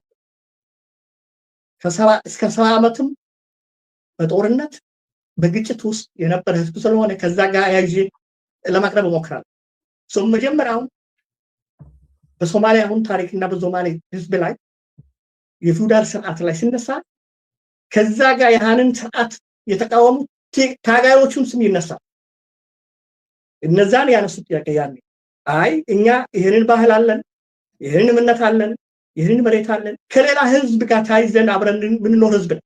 ሌላ ደግሞ የተለየ ዩኒክ የሚያደርገው የሶማሌ ህዝብ ከጂኦፖለቲካ በዝምድና ጋር ተያይዞ ያለ ነው። ኢትዮጵያ ኤሊቶች ጋር ስንነጋገር እኔ በግል ሳወራ አንደርስታንድ ለማድረግ በጣም ይከብዳቸዋል። ለምን እንደ ሶማሌ ህዝብ አንድ ወንድ አንድ ሀገር የሚኖር ሌላው ወንድም በሌላ ሀገር የሚኖር በቋንቋ በባህሉ የምትመራበት ሀገር ከጎኑ ያለ በቋንቋ በማይ ሊትራሊ ከ1% በታች የሆነ ኤሊት የሚገባቸው የሚያውቀው ቋንቋ የሚተዳደርበት ሀገር የኖረ ህዝብ ስለሆነ ያህንን አንደርስታንድ ለማድረግ ይከብዳቸው። መጀመሪያው ምንድን ነው ችግራችንን ስቴቶች ሲፈጠሩ የተነሱበት ጥያቄ እና የተነሱበትን ለመገንባት ያሰቡትን ስቴት ወይስ ኔሽን ቢልዲንግ ወይስ አገር ይህንን ጥያቄ ለመቀልበስ ወይስ አለመቀበል የተነሳው የህዝቦች ጥያቄ ይህ ህዝቦች ጥያቄ ሁሉንም የኢትዮጵያ ህዝቦች የተለያየ ጥያቄዎችን የተለያየ አስፒሬሽኖችን የተለያየ ህልሞችን የተለያየ የወደፊት ዕጣ ፈንታ ፈጥሯል። ያኔ የተነሳው ጥያቄ እስካሁንም አለ፣ እስከዛሬም አለ። ስቴቶች ምን አደረጉት? የተወሰነ ነገሮች ሰርቷል። ለምሳሌ ያን ህዝቡን በሚፈልገው ስርዓት ወይስ የሚፈልገው አይነት ሳይሆን ያንን ህዝብን ኦንቦርድ ለማምጣት ወደ ፈለጉበት ስቴት ግንባታ ለማምጣት የተወሰነ ስራዎች ሰርቷል። ትምህርትን የማስፋፋት አንዳንድ ንጉሱም ስርዓትን ቢሆን በሶማሌ ክልል ላይ ጥረቶች አድርጓል። ጥረቶች አሁን ስናይ ጥረቶችን አድርጓል። ኮንቴክስቱ ያኔ የተለየ ኮንቴክስት ቢሆን ጥረቶችን አድርጓል። የተወሰነ ስራዎች ሰርቷል። ያን ያህልን ጭፍጨፋዎችን አካሂዷል። ለምሳሌ አይሻዓ ጭፍጨፍ ጄኖሳይድ የሚባል በሶማሌ ክልል ደረጃ በየ10 ዓመቱ በትልቅ ደረጃ ይታወሳል። ኃይለ ሥላሴ 1960 ላይ አይሻዓ ከተማ የምትባል የተደረገ እስከ 2000 ሰላማዊ ከተማው በሙሉ የፈረሰበት ሁለቱ ተያይዞ እያደገ ያለ ደርግ መጣ፣ ስርዓቱ እንዳለ ተቀየረ። አዲስ ስርዓት መገንባት መክሯል። በኮሙኒስት በሸርድ ቫልዩዎች በሶሻሊዝም ያህንን ለመቀልበስ እንደገና ጥያቄዎችን ተነስቷል። አዲስ ትግል ተጀምሯል። ያ ትግል ያንዳንዱ ህዝብ የራሱ ትርጉም ሰጥቷል። የራሱ ታሪክ ሰርቷል። ሽንፈትም ድልም ሊገባደር ይችላል። አሁንም እዛ ላይ የተነሳው እስከዛሬ ያለው ምንድነው? ያህ ስርዓት ከደርግ ስርዓት ጋር የተደረገው ትግል ደርግ ስርዓት ናራቲቭ ፈጥሯል። በዛ አካባቢ የነበረውን ትግል ለመቀልበስ ያህ ናራቲቭ ምንድን ሆኗል? ሜይንስትሪም ሆኗል። በሌላው ኢትዮጵያ ያህን ህዝብ ያልሆነው ለምሳሌ ደርግ ሶማሌ ህዝብ ላይ የተደረገው ጦርነት አለ። የሶማሌ ጦርነት፣ የኦጋዴን ጦርነት፣ የካራምራ የተለያየ ስም ይሰጣል። ለሶማሌ ህዝብ ግን ማንም ማያውቀው የራሱ ታሪክና ምክንያት ነበረው። ኦፍኮርስ የውጭ ጣልቃ ገብነቶች ነበሩ። ኦፍኮርስ ነበር። ሲያድ በሬ በራሱ እይታ በራሱ ጣልቃ ገብነት ነበረው። ሌላ ዓለም አቀፍ ነበር። የህዝቦች ጥያቄ አለ፣ ጂኦፖለቲኩም አለ። ያህንን ለመቀልበስ ናራቲቭ ተሰርቷል። ያ ናራቲቭ ሜይንስትሪም ሆኖ እንደ ዋናው ትክክል የሆነ ናራቲቭ ሆኖ የተቀበለበት ሁኔታ አለ። ያ ህዝብ ግን የትግራይም ይሁን የኦሮሚያም ይሁን የሌላም ህዝቦች ከደርግ ያደረጉት ትግል የራሳቸው የሆነ ታሪክ የራሳቸው የሆነ ጥያቄ ያህንን ለመቀልበስ ደርግ የፈጠረው ደግሞ ጭፍጨፋዎችን፣ ግድያዎችን ያልታከመ ህመም አለ። ሳይኮሎጂካል ከህክምናም ላይ ያሳከም ስለሆነ ያህንን ትግል ተደርጎ ኢህአዴግ ሲፈጠር አብዛኛው ከኢህአዴግ ጋር እኛ ከኢህአዴግ ጋር ስላደግ ኦፍኮርስ ደርግ በሶማሌና አንዳንድ ህብረተሰቦች ላይ ትግሎች ቢኖሩ አንዳንድ ነገሮችን ጥሩ ነገር አድርጓል። ለምሳሌ እስካሁን በደርግ ላይ በሶማሌ ህዝብ ላይ ስናጠና ከሶማሊያ ጦርነት በኋላ የተወሰነ አካባቢዎችን ድሬዳዋና የተወሰነ ከተማ አካባቢዎችን በስተቀር ሰላማዊ ህዝብ ደርግ አልጨፈጨፈም። ሁለት አድርጓል። ህዝቡ ግን ጦርነት ገብቷል። ከተለያየ ምልከታ ብትሰጥ ከሶማሌ ምልከታ ብትሰጥ የነፃነት ጦርነት ነው። ከደርግና ናራቲቭ ደግሞ የኢትዮጵያ ላውለን የደፈረ ጦርነት ነው። ከሲያድ በሬና የነበረው ያን የሶማሌ መንግስት ደግሞ የሶማሌ ህዝብን አንድ የማድረግ ጦርነት የተለያየ ምልከታ የተለያየ ትርጉም መስጠት ይችላል። ግን ያህንን ለመቀልበስ ህዝቡ ተሰልፏል። የራሱ ከመንግስትም ጋር ተፋልሟል። ከደርግ መንግስት ጋር ጉዳት አድርሷል። ደርግ ያደረገው እንደ ስቴት ያህን ህዝብን አልጨፈጨፈም። አንዳንድ ከተሞች አሉ፣ አንዳንድ ስደቶች አሉ። ካራማራ የሚባል ከተማ ጅግጅጋ ላይ የተደረገው ሸማቅሎች የተጨፉበት ሸማቅሎች አሉ። አንዳንድ ድሬዳዋ አካባቢ ብዙ ህዝብ የተሰደደበት አለ። ግን እንደ ህዝብ አልጨፈጨፈም። የአንዳንዱን ስቴት መስረታ ላይ ትሩፋቶችም ነበሩ፣ ችግሮችን ፈጥሯል። ሁለቱም አለ። ወደ ሚዲያ ጋር ያህን አይዘን መጣ። በኢህአዴግ ደግሞ የነበሩትን ይሄ የራስን ማንነት ማጥፋት አደጋ፣ ቋንቋህን፣ አካባቢህን የማስተዳደር ሰልፍ ዲተርሚኔሽን የሚለው ዋናው የኢትዮጵያን ጥያቄ የተለያዩ ህዝቦች ጥያቄ የነበረው መልስ ሰጥቷል። ያ ትልቅ ትሩፋት ራሱ ህዝቡ በራሱ እንዲያስተዳድር በራሱ እንዲተዳደር ቋንቋው ተጠቅሟል። ያህንን ግን ህዝቦች ራሳቸው በራሳቸው ውክልና እንዲኖራቸው ወይስ ህዝቦችን በቀጥታ ለህዝቦችን ጠሪ የሆነ ፖለቲካ ድርጅቶችን ወይስ ፖለቲካ አመራር ዲሞክራሲያዊ በሆነ መንገድ እንዲመሰረት አልፈቀደም። ምንድነው የተፈጠረው? ተላላኪና ኢህአዴግ ወይስ ያኔ የነበረውን መሪ አጠቃላይ የነበረውን ስርዓት ራሳቸውን የፈጠሩት በህዝቦች እንዲመሩ ተደርጓል። ይህም ተቃውሞ ተነስቷል። ትግል እንደገና ተነስቷል። ለምን ጥያቄው አልተመለሰም? ጥያቄው ምንድነው? ህዝባችን ያለው ህዝቦች ሊመራ ሶማሌ ሳይሆን ሁሉም ያሉት ጥያቄዎች አሉ። ያህንን ጥያቄዎችን ለመወከል ነፃ ሆኖ የህዝቡን ጥያቄ ወደ ማድረግ ማምጣት። ዋናው ደግሞ የኢትዮጵያ ችግር የምለው ደግሞ ይሄ ነው። እያንዳንዱ ህዝብ አማራም፣ ትግራይም፣ ኦሮሚያም፣ ሲዳማም፣ ወላይታም፣ አፋርም ይሁን ህዝቦች እስካሁን የነበሩትን ትክክለኛ የህዝቦች ስሜትና ጥያቄዎችን የሚያቀርብ ሰው አልተፈቀደም። እንዳይፈጠር ወደ መድረክ እንዳይመጣ አልተደረገም። ምንድነው ስርዓቶች ያደረጉት? በዛ ህዝብ የሚጠራ በዛው ህዝብ ስም የሚጠራ ራሳቸውን የፈጠሩ።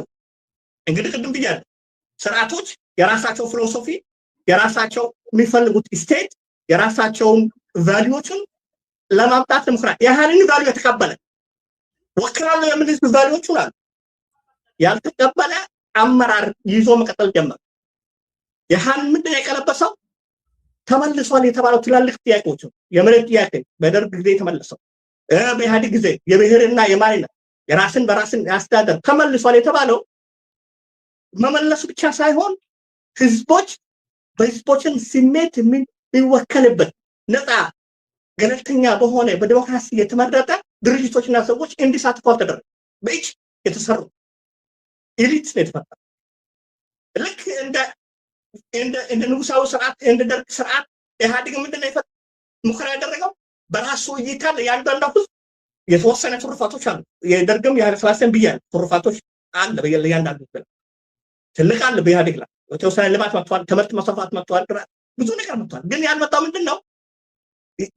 ከዛ ያኔ ስቴት ምስረታ ላይ የነበረውን የህዝቡ ስሜት በኔጎሽየትድ ሰትልመንት ማስገባት፣ ወደ ሚዲያ ማምጣት፣ ወደ አጠቃላይ የሀገር አንድነት የማስገባት የሚያስችል ውክልና እንዳይኖር አድርጓል። ድርጅታዊም ቢሆን ግለሰቦችም ቢሆን። ለዛ ነው አሁንም በኢህአዴግ ላይ የነበሩ ሰዎችንም በብልጽግናም ታያቸዋል። ለምን? ስቴቱ የሚያመጣው ናራቲቭ፣ ስቴቱ የሚያመጣው ፕሪንሲፕል፣ ስቴቱ የሚያመጣው ስለተቀበሉት እንጂ ስለሚወክልና እንወክላለን ለምሉት ህዝብ ስላልተቀበሉት ነው።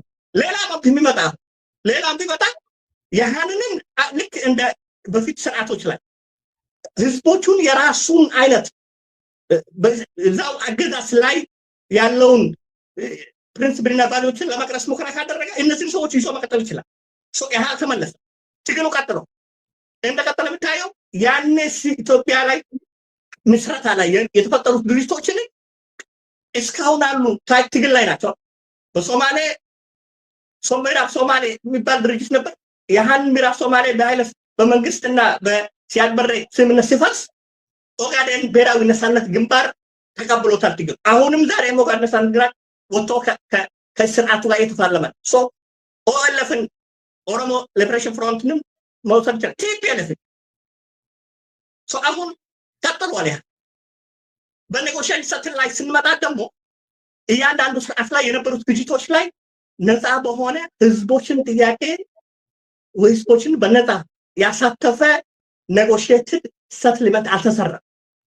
አንዳንድ ኤግዛምፕሎች እንደውም የተባበሰ በህዝቦች ላይ ሊቀልበስ ማይችል ቅራኔዎችን ፈጥሯል። ለምሳሌ በኢህአዴግ ጊዜ በኦሮሚያና በሶማሌ ክልል ድንበር ግጭቶችና ድንበር ጥያቄዎች ነበሩ። አፈታት ችግሩ ላይ ኢህአዴግ በፈለገው መንገድ ነው የፈታው። አንድን ህዝብ የተወሰነ ጥያቄ ሊመልስ ይችላል፣ ያኛው ግን ያኮርፋል። ኤግዛምፕል ነው ሰርኩ እዚህ ላይ ግን እያንዳንዱ አካባቢ እንደዛ አይነት ሰትልመንት ኔጎሽዬሽን ስንመጣ ደግሞ ህዝቦች ማንኛውም ህዝብ ያለውን ጥያቄ በትክክል አምጥቶ ሌላው ህዝብም አምጥቶ መሀል ላይ እንዴት አብረን መኖር እንችላለን? ሁሉም ስርዓቶች ግፍን በደልን ጭፍጨፋን ቢፈጥሩ ቢያደርጉ የተወሰነ የስቴት ትሩፋቶችን አግኝተናል። የሃንን ሼር ዲቫሉ እንዴት እንውሰድ የሚለው ለማምጣት ሙከራ አልተደረገም። ወደ ሚዲያ ስንመጣ ሚዲያዎቹ በሙሉ እንደ ሶማሌ ሆኜ አሁን እያንዳንዱ ኢትዮጵያ ሚዲያ ከታተላል። እያንዳንዱ ኢትዮጵያ ሚዲያ ሳየው ስለ ህዝቦች ላይ ያላቸው እይታ ውስን እንደሆነ ነው የሚገባ ከመጡበት ህብረተሰብ ላይ በስተቀር። በሆነ አጋጣሚ ሆኖ አንዳንድ አካባቢዎች ኢሊቱም ሆነ ሚዲያ ሰዎቹ በብዛት የህዝብ ያለውን በኢትዮጵያ ላይ ያለውን እይታና የህዝቡን ጥያቄዎችን ጎልቶ ለማሳየት ሙከራ አድርጓል። እያንዳንዱ ህዝብ አሁን አንዳንድ ህዝቦች ላይ የፖለቲካ ፍልስፍናቸው ኢትዮጵያን ያላቸውን እይታ ምን አይነት ኢትዮጵያ ይፈልጋሉ የሚለውን በግልጽ ማወቅ የምንችልበት ሁኔታ አለ። ሌላው ደግሞ ያልተሰማና በቋንቋ በአካባቢ ኢንፍሉዌንስ ድምፁን የማይሰማው ህዝብ ግን ሚዲያው ወይስ ረሶታል ወይስ ልክ እንዳገዛሶቹ ከአገዛዝ የሚያገኘው ናራቲቭ ላይ መፍጠር ሙከራ አድርጓል። ሶሻል ሚዲያ አሁን ያለነው በሶሻል ሚዲያ ኢራ ደግሞ የመጣው ችግር ምንድን ነው? ህዝቦች ራሳቸው በራሳቸው የመደመጥ ሁኔታ ተፈጥሯል። ለምሳሌ እኛም በሶማሌ የምናስተላልፈው ፕሮግራሞች አሉ፣ ሚዲያ ቻናሎች አሉ።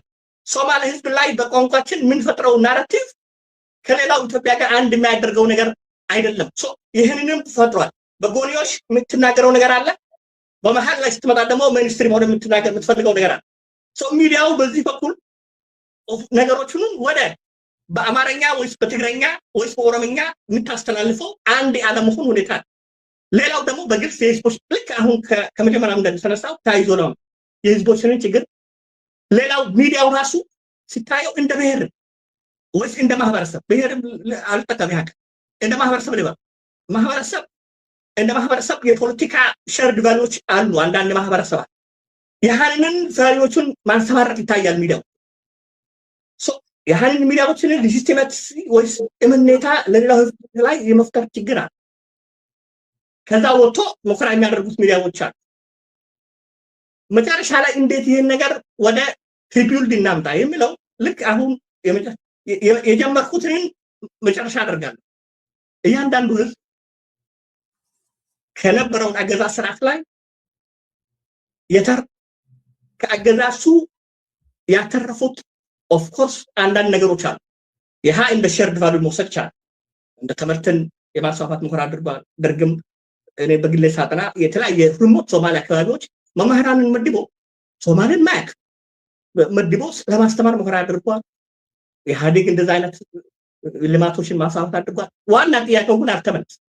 ይሄን ሼርድ ቫልዩ አለ ጥናት በመሰረተ ሌላው ልክ ከትግራይ የመጣው አካባቢ ወንድማችንን የተነሳ ጥያቄ አለ። ፎርስ አሁን ላይ በፐብሊክ ወጥቷል። ይሄ ለፕሬፈር ያሉት እንደ ሶማሌ ህዝብ ይጠቅማል የምን እምነት ስለማስበው ነው። ሁሌ ትግራይ አሁን የፌደሬሽን አባል አይደለችም። ኦፍ ኮርስ የስ በምርጫ ማሳተፍም አንዳንድ አካባቢ ግን እንደ ሶማሌ ህብረተሰብ እኔ በግል ጥናት ሳረግ በኢትዮጵያ ዋና ከሚባሉ ተቋማት ላይ አባልም ኖሮ አያውቅም። መከላከያ ሶማሌ ተራ አባል ከ0% በታች ሆኖ ያውቃል እንጂ ኮሎኔልና ጀነራል ደርሶ አያውቅም። ለምንድን ነው ያልተሳተፉት? ምን ፓሪየር አለ? ያልተደረገ ጥናት እስካሁንም የለም። ሙከራም አልተደረገም። ተሳታፊ ሁሉንም ኢንክሉሲቭ ነው በስቴቱ ላይ አይደለም። አለመሳተፉ የማያስጨንቅበት ሁኔታ አለ። እና በናሽናል ሴኩሪቲ ከ6-7-8% በላይ ህዝብ አንድንም አይሳተፍበት እንደ አገር አካል ሆኖ የመቀጠል ምን ያህል አደጋ እንዳለው መከተብ ይችላል። በኢኮኖሚ ዋናው የሀገር ኢኮኖሚ አዲስ አበባ ላይ ነው ያለው። አዲስ አበባ ላይ የሚሳተፉ የሶማሌ ኢኮኖሚ እኔ በግሌ ሲያጠና ነበር ከ0% በታች ሲቪል ሰርቫንት። ይሄንን ቢያነሳው ምንድን ነው ለሪኮንስትራክሽን ህዝቦችን ያቀፈች ኢትዮጵያ አቶ ጀዋር መሐመድ ልክ ኢትዮጵያ እንደተመለሱ የሚጠቀማት አንዳንድ ነገሮች ነበሩ። ያን ሶማሌ ሆነ ኢሚግሬሽን ሄደሽ ፓስፖርት መጠየቅ ሙከራ ብታረጊ ምንድነው የሚገጥምሽ? ራሱ የቻለ ፕሮፋይል ነው የምታረግ። እኔ በግል ስለይኩ ነው ሶማሌ ነው ተብዬ ሰልፍ ገብቼ ከ3 ወር በላይ ይፈጅባል። እንደውም አንዳንዴ ገንዘብ አሁን በብልጽግና ገንዘብ የምትከፍልበት ሁኔታ ማለት 2-3 ዩሮ ነው። እንደዚህ አይነት ኢንስቲትዩሽናሊ ውስጥ ገብቶ አንድነትን ጀንውን የሆነ ሀገር ለመፍጠር ከተሞከረ መጠናት አለ። በብልጽግና ስንመጣ ብልጽግና አሁን ምንድን ነው ያደረገው?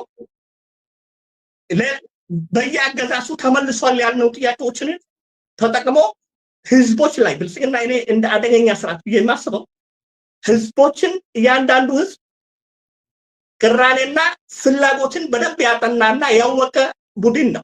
ስፔሻሊ ጠቅላይ ሚኒስትር አብይ አህመድን ያህንን ተጠቅሞ የትኛውን ህዝብን ለማስደሰት ምን አይነትን ስርዓት መከተል አለበት፣ ምን አይነት ፖሊሲ ያንዳንዱ በየቀኑ የምናየው ናራቲቭ ላይ የአክሰስ አክሰስ የባህር አክሰስ ላይ የኢትዮጵያን ታሪክን እንደገና ለመስራት የሚደረገውን የተለያየ ሙከራው አት ሴም ታይም ደግሞ በህዝቦች ላይ የነበሩትን ግጭቶችን አፈታት ላይ ያደረገው 8 ዓመቱ ሶማሌ ክልል ሰላም ነው ይባላል። ከኢህአዴግ ጊዜ በላይ 8 ዓመት ሶማሌ ክልል ከኦሮሚያ መንግስትና ከኦሮሚያ መንግስት እና ከአፋር መንግስት ጋር ህዝቦች አይደለም ከአፋር ብልጽግና ከሶማሌ ብልጽግና ያደረጉት 8 ዓመት ጦርነት እስከ 200,000 ህዝቦች ተፈናቅለዋል። ከተሞች ወድመዋል። ሺዎች ሞተዋል።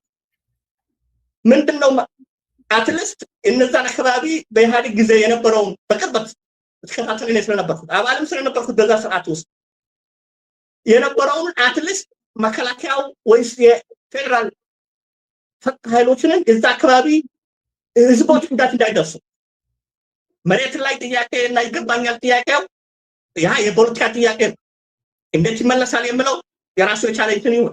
ህዝቦች ግን እንደ ዜጋ መከላከል መጠበቅ ነበረበት። አንድ ከተማ የሚኖሩት ህፃናትና ሴቶችን ብልጽግና ከመከላከያው መሀሉን አውጥቶ ሁለቱ የራሳቸውን ብልጽግና ወታደሮች እንዲጨፈጨፉ አድርጓል።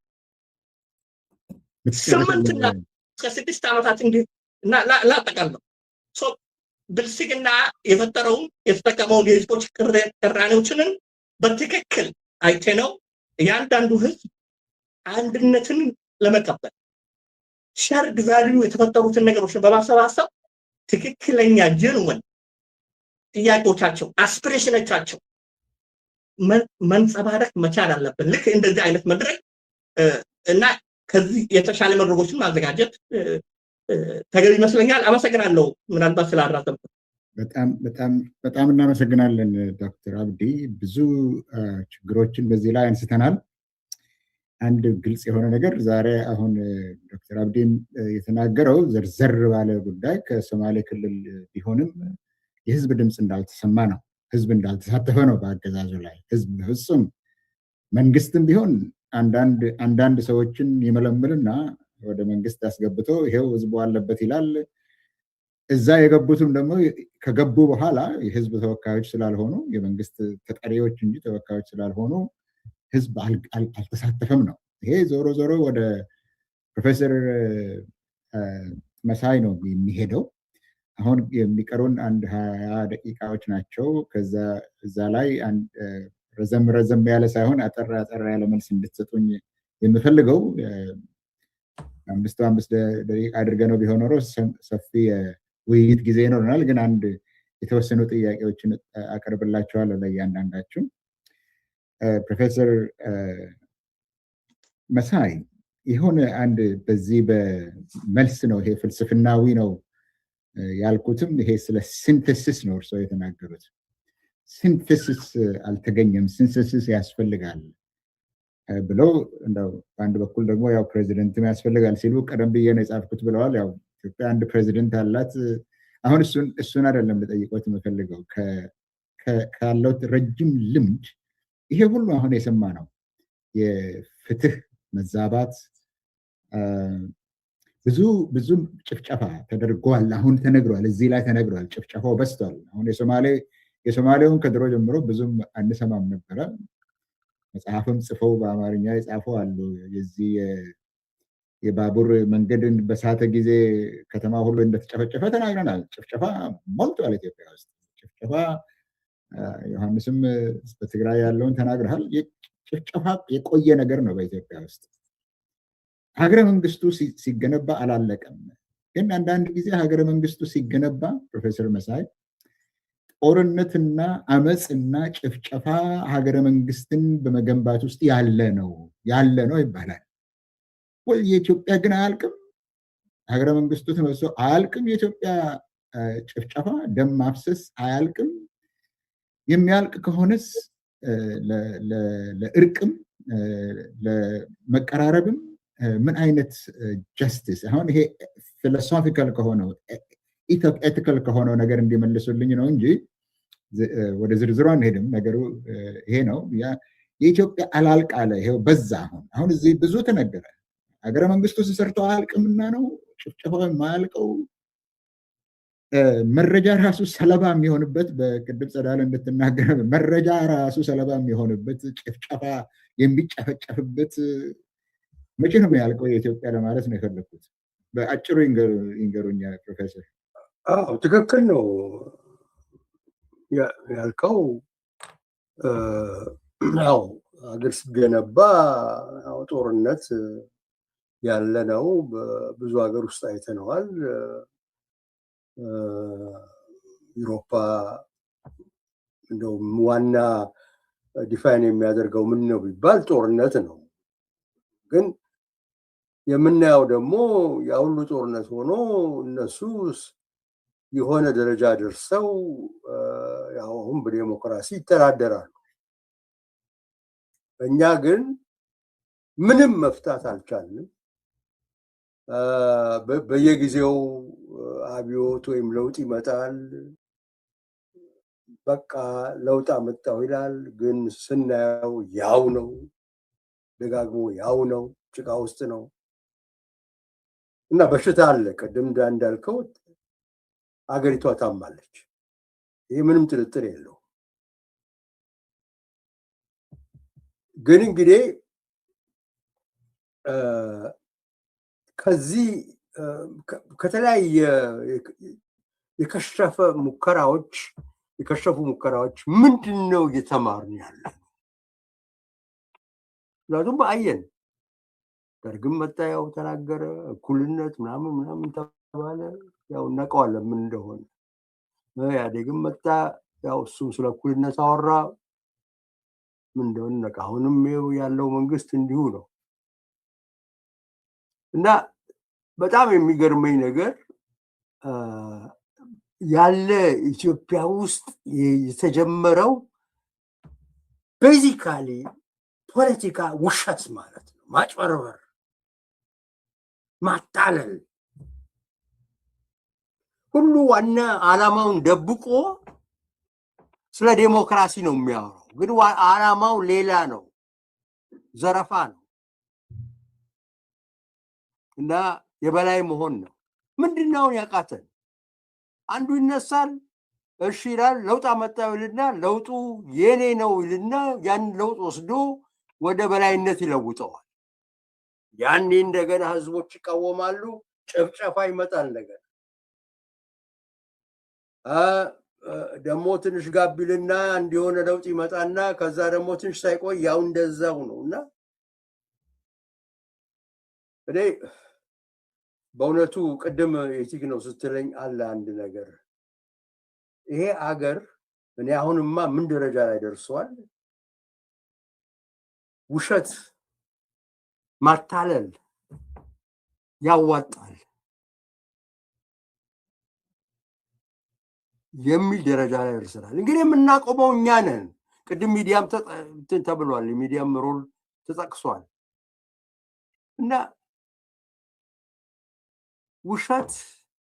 ውሸትን እንደ ውሸት ማጋለጥ እና አንዱን ቅድም ከጸዳለ ጋር እኔ እንደው ያለኝ ጥያቄ እንደው አንሳ ብትለኝ አንደኛው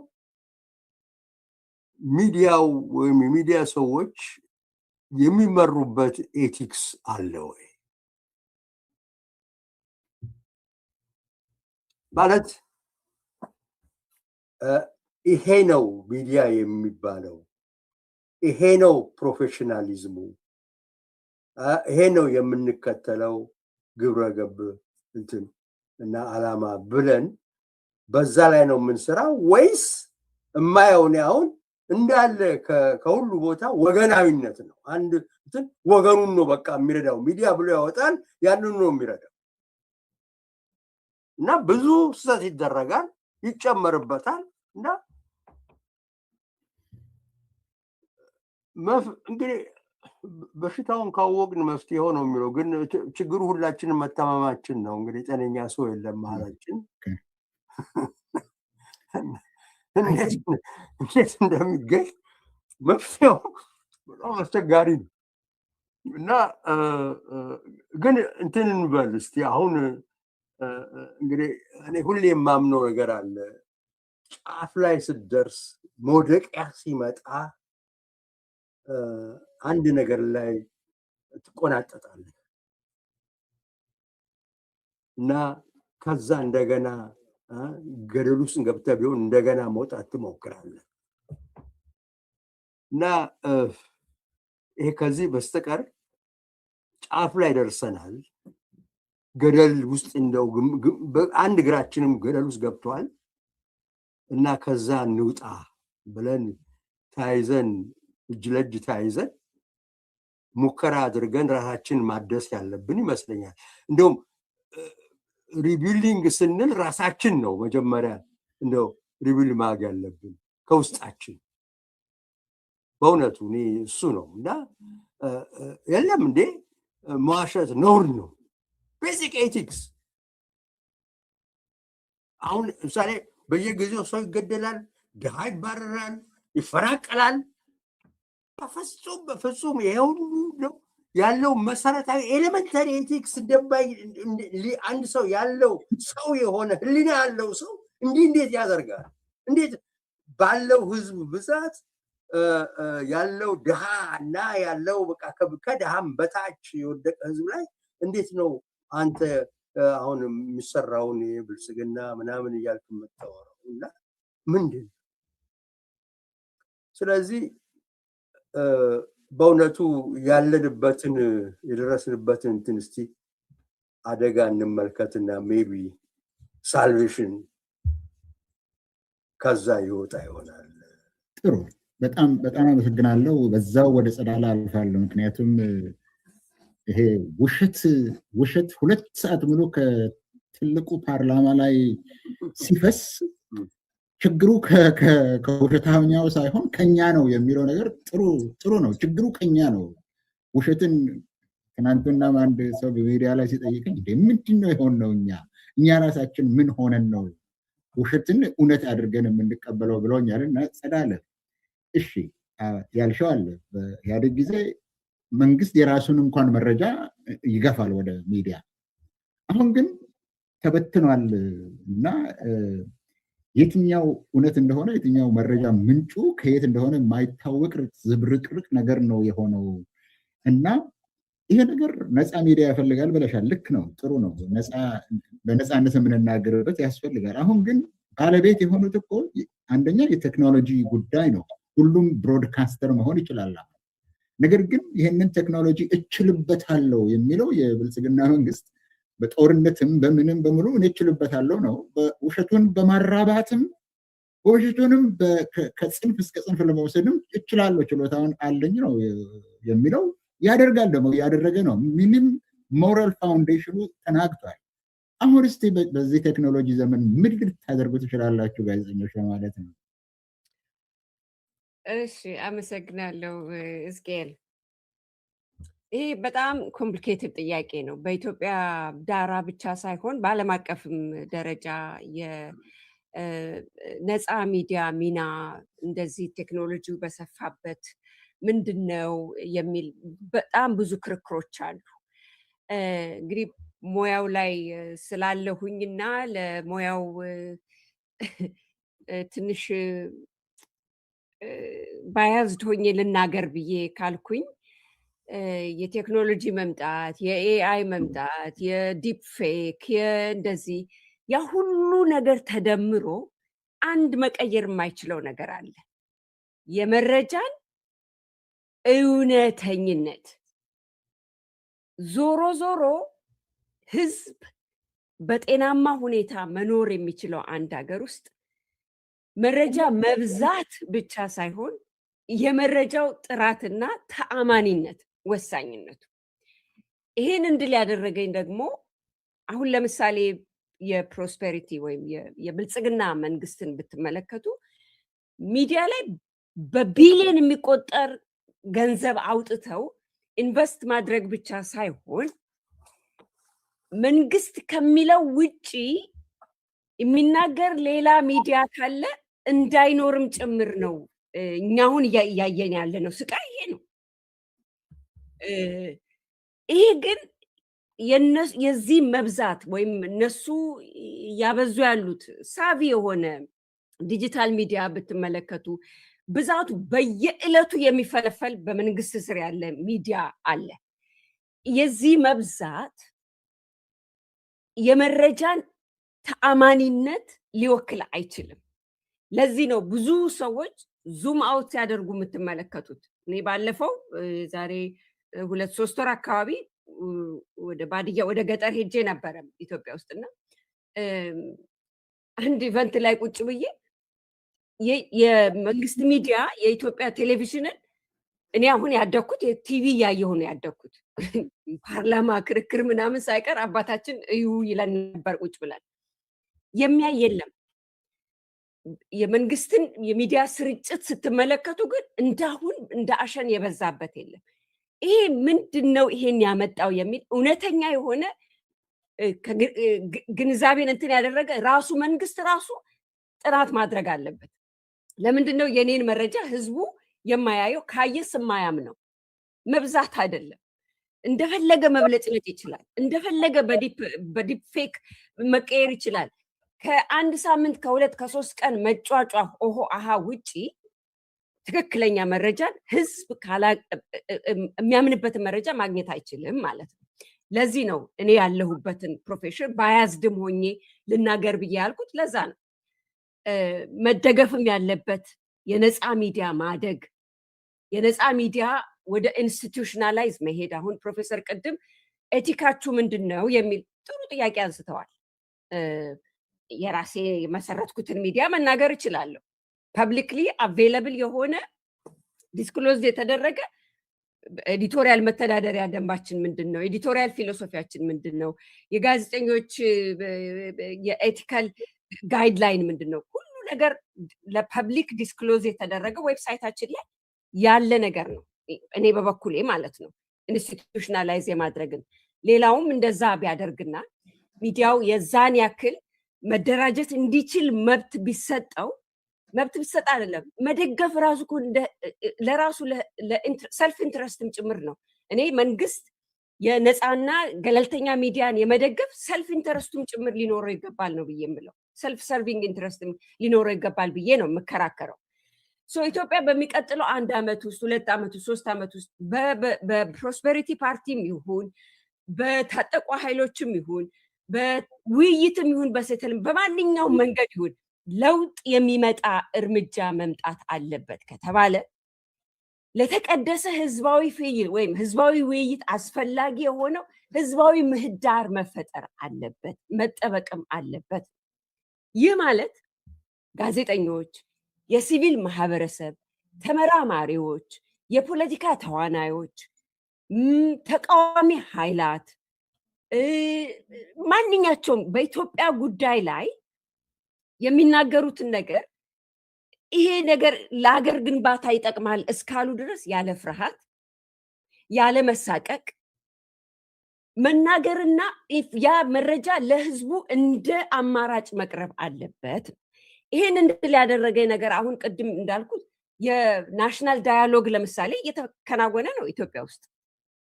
ወደ መንግስት እንደሚለው ከሆነ የህገ መንግስት እስከ ማሻሻል ድረስ ሊያስኬድ የሚችል ወደ 2000 ተሳታፊዎች ቁጥሩን በውልንትን ባልልም፣ ነገር ግን ኢትዮጵያን የምታክል ሀገር በጣም ወሳኝ የሆኑ ለውጦች ሊከናወኑ የታቀደበት መድረክ ስንቶቻችሁ ናችሁ እየተከናወነ ስለመሆኑ ራሱ የምታውቁ? እርግጠኛ ነኝ የኢትዮጵያ ከግማሹ በላይ ስለዚህ ጉዳይ አቅም መሳተፉ እንዳለ ሆኖ እንግዲህ ኮሚሽኑ ይሄን ያክል ህዝብ አሳትፍ ያለው ይሄን ያክል እንደዚህ ብሏል። እየተከናወነ ስለመኖሩ የተረጋገጠ መረጃ ያለው የኢትዮጵያ ህዝብ ድፍረት አይሆንብኝና ከ10% ይበልጣል ብዬ ከተናገርኩ ራሴን ትዝብት ውስጥ ከታለው ብዬ ነው የማስበው። አይሆንም። አገር እንደዚህ ልትገነባ አትችልም። የምንጨቃጨቀውም እየተጣላንም ከመንግስት ጋር እንትን እያልን ያለ ነው። በስንት ስቃይ በመከራ በፍርሃት በምን እየተዋደቅን ያለ ነው። ይህ ሀሳብ እንዲሰርጽ ስለሚያስፈልግ ተቋማት ተጠያቂ መሆናቸውን እያንዳንዱ አካውንታቢሊቲ ፍትህና አካውንታቢሊቲ ለምሳሌ እየተከናወኑ ስላሉ ጦርነቶች ብቻ አይደለም። የትግራይ ጦርነትን ባለፉት 8 ዓመታት ለምሳሌ እኔ ያለ ፍትህና ያለ ተጠያቂነት እቺ ሀገር ተመልሳ አገር የመሆኗ ጉዳይ ያጠራጥረኛል። የፈለገ ይባል በኤአይ መረጃ ይሰጥ፣ የውሸትም መረጃ ይሰጥ፣ ግሊተር ተበለጭላጭም ይሁን የፋሽን ተወዳዳሪዎች ጋዜጠኛ ሆነው አሁን በየ2 ደቂቃው ምናምን መንግስት እንደዛ ነው ኢንፎርሜሽን እያደረሰ ያለ። ያለ ፍትህና ያለ ተጠያቂነት ይች ሀገር ተመልሳ ወደ ሰላማዊና ወደ መረጋጋት ውስጥ ትገባለች የሚል እምነት የለኝም ፐርሰናሊ። ያ እንዲሆን ግን ትልቁን ሚና የሚጫወተው ማን ነው? ተቋማት ተጠያቂነት እንዲኖርባቸው ትልቁን ሚና የሚጫወተው ማን ነው? ምንናገራቸው ድርድር ቢመጣ የዘላቂ ህዝብ ተቀባይነት ለማግኘት ምንድነው ተአማኒነት ያለው የህዝብ መረጃ ለህዝብ ለማድረስ ትልቁን ሚና የሚጫወተው ገለልተኛ ተቋማዊ ሚዲያ ሲኖር ነው። ይህንን ከስር እየተከታተልን የምናጠፋ ከሆነ አገን ባያዜ ሊሆን ይችላል የሚናገረው አገር መሆን አንችልም። በምንም ደረጃ ያ ምህዳር ሳይኖር ኢትዮጵያ ለእርቅ ለዲሞክራሲያዊ መታደስ ለዘላቂ ሰላም ጠንካራ መሰረት ያለው ሀገረ መንግስት ይመሰረታል የሚል ኢሉዥን የለኝም። ባያዜን እንዲናገር ላድርገውና ሕዝቅኤል የፈለገ ኢንፎርሜሽን ቢበዛ እንደ እውነተኛ ኢንፎርሜሽን የእውነተኛ ኢንፎርሜሽንን መተካት ስለማይችል ሁላችንም ኢትዮጵያ ካለችበት ወታ መስተካከል አለባት። ይሄ ነገር ጎን ለጎን እንደ ፖለቲካ ፕሮጀክት አብሮ መያዝ አለበት ብዬ አድቮኬት የማደርገው ለዛ ነው። እዚህ ኢቨንት ላይም ተገኝቼ ለመናገር የፈለኩት ለዛ ነው። ነገ የታጠቁ ኃይሎች ስለ ኢትዮጵያ እንወያያለን፣ ሚዲያ የሚኖረው ሚና ተናገሪ ብባል ቀርቤ የምናገረው ለዚህ ነው። ለታጠቀም ይሁን ለፖለቲካም ይሁን ለተቃዋሚም ይሁን ለገዢው መንግስት እንዲህ አይነቱ ዳራ ከሌለ ሀገርን ሰላማዊ አድርገን እንገዛለን ብሎ ማለት የማይታሰብ መሆኑ ከግንዛቤ ውስጥ ልናስገባ ይገባል ብዬ አስባለሁ። ፕሮፌሰር መሳይ ጽፈው አያውቁም። አዲስ ስታንዳርድ ላይ ይጽፉ ነበረ እኔ እያለሁ አዶኖ ወታለች ብለው ነው መሰለኝ። በዚህ አጋጣሚ የእርስዎንም እየጻፉ ካለ አሁንም መድረኩ ስላለ ተመልሰው ይጻፉ። ማርኬት ፕሌስ ኦፍ አይዲያ መስፋት አለበት። የሶማሌ ክልል ዶክተር አብዲ ስትናገር ሰምቻለሁ። ፌለር በጣም ከሚያሙኝ ፌለሮች ውስጥ አንዱ የህዝብ ድምፅ መሆን የሚችል ገለልተኛ ሚዲያ ኢትዮጵያ ውስጥ መመስረት አለመቻላችን፣ እኔንም ጨምሮ ማለት ነው። አዲስ ስታንዳርድን ኤክሰፕሽን ላደርገው እችላለሁ። በአማርኛ በአፋን ኦሮሞ ሙከራ እያደረግን ያለ ነው። እየተመታን እየተሳደድን በህግም በሴኪሪቲም በናሬቲቭም በኦንላይኑም እየተመታንም እየተሳደድንም ቢሆን የኔ ፍላጎቴ ለእያንዳንዱ ያ ብዝሃነት ላለው ህብረተሰብ የሚመጥን የሚዲያ ነፃና ገለልተኛ ሚዲያ ማቋቋም ነው። የኔ ህልሜ ይሄ ነው። የፖለቲካ ህልም የለኝም። በቂ አይደለም። አፍራለሁ። ሼም ዶክተር አብዲ ሼም እንደ ሚዲያ የሶማሌ ክልል የዚህ ክልል ፌል ማድረጋችን ዘላለም ውስጤን እንደ ጠባሳ ነው የምቆጥረው። ሆፕፉሊ የተሻለ ነገር ውስጥ ብንገባ ድምፅ የመሆን እድላችንም እየጨመረ ይመጣል የሚል እምነት ነው ያለኝ። ይሄ ግን ፌለራችንን ኤክስኪውዝ ለማድረግ አይደለም። አሁንም ብዙ መሰራት አለበት። ወደፊትም ይህንን ያላገናዘበ አካሄድ ሰክሲድ ያደርጋል ብዬ ስለማላስብ እችን ተናግሬ ላጠናቅ። ሕዝቅኤል ምላሽ ሰጥቻለሁ ብዬ ተስፋ አደርጋለሁ። አዎ ሰጥተሻል። የውድቀታችንን ጥልቀት እኮ እያሳየን ነው። ፕሮፌሰር መሳይም ያሉት የደረስንበትን ዝቅጠት እየተናገርን ነው ያለ ነው።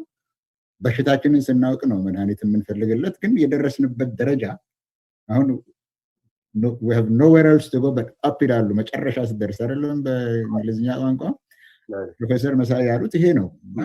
ከዚህ በታች እንኳን መጥለቅ አንችልም፣ ስለዚህ ወደ ላይ ብቻ ነው ማየት የምንችለው ነው ያሉት። እና አሁን አንድ ነገር ለዮሐንስ ሀሳብ ላቀ ጸዳለም አንስታለች እና የውድቀታችንን ጥልቀት አይተናል እና አድማጮችም ሰምታችኋል ምን እንደጎደለን። አድማጮችም ሰምታችኋል፣ እዚህ ላይ የምታዳምጡ በተለያየ ቦታ ሰምታችኋል ምን ያህል ቦታ እንዳለ። እኛ ነን ችግሩ ነው ያሉት ፕሮፌሰር መሳይ። ውሸትን የምናምን ጸዳለም በየቦታው የሚላክልን ውሸት ነው። እስከዚህ ድረስ ከደረስን ችግሩ ከነሱ ሳይሆን ችግሩ የኛ ነው የምንሰማው ነው ከተባለ ከዚህ ለመውጣት እንግዲህ አንዳንድ ጊዜ የሚያስፈልገው ይሄ ብሔራዊ ምክክር ነው አይደለም፣ መስማማትና መግባባት ወደዛ መምጣት ነው። አሁን የኛ ድርጅትም ይህችን ነገር ፋሲሊቴት ለማድረግ ነው የፈለግነው። በውጭ ግንኙነት በዓለም አቀፍ ግንኙነት መስመር አራቶቹን የቅቡልነት፣ የተአማኒነት፣ የሉዓላዊነትን ማጣትና ተቋማዊነትን ማጣት ነግረህናል። ዲፕሎማሲ ግን ስለ ውጭ ሀገር ጋር ግንኙነት ብቻ አይደለም። ምንጊዜም ስለ ኔጎሽዬሽንስ ነው፣ ስለ ዴሞክራቲክ ፕሮሰስ ነው። ዲፕሎማሲ ማለት የሚባሉና የማይባሉትን ነገር አውቆ መናገር ማለት ነው የሚደረጉና እሱም የሆነ ኤቲካል ፋውንዴሽን አለው። ኮርስ ግን በኢትዮጵያ ውስጥ የሚደረገው ከአካባቢው ጋር መስማማት አለው። ለመሆኑ ይሄንን ሉዓላዊነት የምንለውና ኮንስትራክቲቭ የሆነ ኢንጌጅመንት ከውጭ ሀገር ጋር ጀስቲስን እና ሬኮንሲሊዬሽንን እነዚህን ሁሉ ልናስማማበት የምንችልበት መንገድ ያለ ይመስላል ወይስ አንተም እንደ ጸዳለ ተስፋ ትቆርጣለህ? ስቲል ተስፋው የተሟጠጠ አይደለም ብዬ ነው የማስበው። እኔ ሁሌም በዲፕሎማሲ ሁሌም ተስፋ አለ። ተስፋ ባይኖር ዲፕሎማሲ ራሱ ያው እንደ አንድ ኦፕሽን አይወሰድም ነበረ። ጊዜ ሊወስድ ይችላል፣ ብዙ ኤፈርት ሊወስድ ይችላል፣ ፋይናንስም ሊወስድ ይችላል። ግን ስቲል መፍትሄ ይኖራል አት ዘ ኤንድ ኦፍ ዘ ዴይ እና መፍትሄ አለ እንዳልከው። የኦፖዚሽንም አሁን ኢትዮጵያ ውስጥ ያለው ስርዓት እየሰራ ያለውን ስራ ህዝብም ሀገርም ጀነሬሽንን እያጠፋ ነው ብለን ከምንነሳባቸው ነገሮች አንዱ የሶቨርኒቲ ወይም ደግሞ የሉዓላዊነት አንዱና ትልቁ መገለጫው ለህዝብ ማድረግ የምትችለውና ማድረግ ያለብህን ፕሮቴክሽን ነው። ለህዝብ የኔ ህዝብ ነው ብለህ ለምትወስደው አካል የምታደርገውን ከሌላ ጥብቅና ነው እንደ አንድ ሶቨሬን ኔሽን ተብሎም የሚወሰደው። የኢትዮጵያ መንግስት አሁን ያለው የኢትዮጵያ መንግስት ከዚህ ፕሪንሲፕል አኳያ ስንወስደው እንቶ የመከላከል ራሱ የውጭ ኃይልን ጋብዞ ያለውን ሪሶርስ በሙሉ ተጠቅሞ የራሱን ህዝብ ይጨፈጭፋል። ከሌላ አካልን ጥብቅና መቆምን እንተው መከላከል እንተውና ራሱ አንከር ነው ህዝቡን የመጨፍጨፍ ህዝቡን የማጥፋት ስራ የሚሰራው ማለት ነው። ስለዚህ የሉዓላዊነት የኢትዮጵያ ብለው የሚያነሱ አካላት ካሉ ይገባኛል። አሁን ሁሌም ወደ ንግግር ስትገባ ስለ አንድ ሀገር ስታነሳ የሚነሳ ነገር አለ። ሁሌ የሶቨርኒቲ የሚባል ነገር ፓወር ላይ ያለ አካል አለ። ከሱ ጋር ከዛ ወጥተህ ከሌላው አካል ጋር የምታደርገው ንግግር ሶቨርኒቲም እንደመጋፋት ተደርጎ ይወሰዳል። የተለመደ አሰራር ነው በዲፕሎማሲ።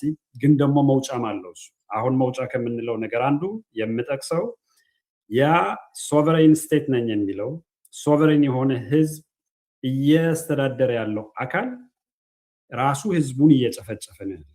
for the last 8 years ቅድም ያልን እንደነበር ነው ህዝብ ያልሞተበት ሰው ያልሞተበት ጊዜ የለም ኢትዮጵያ ውስጥ። ከዛ በፊት አይሞትም ማለት አይደለም። ሌላ ሀገር ሰው አይሞትም ማለት አይደለም። የኢትዮጵያው ግን ስቴት ሌድ የሆነ የሰው ጭፍጨፋ ነው የሚደረግበት። ስለዚህ እንደዚህ የሚያደርግ ስቴት ሶቨሬን ስለሆነ ብለው መጋፋት ሞራል የላቸውም ማለት እችላለሁ።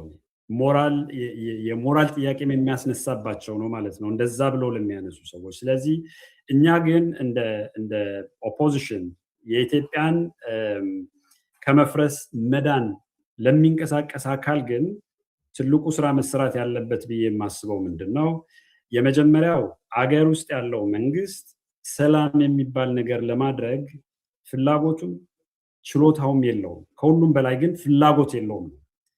ሰላም ለማድረግ ፍላጎት የሌለው አካል ደግሞ ሰላም እናድርግ እያልክ ጊዜ መብላት፣ ህዝብ እየጨፈጨፈ እንዲቀጥል ከመፍቀድ ውጪ ሌላ ውጤት ሊኖረው አይችልም። ስለዚህ ይህንን ኤክስፖዝ የማድረጉ ስራ መሰራት ትልቅ ውጤት ሊያመጣ ይችላል ብዬ አስባለሁ፣ በኦፖዚሽኑ አካባቢው ማለት ነው።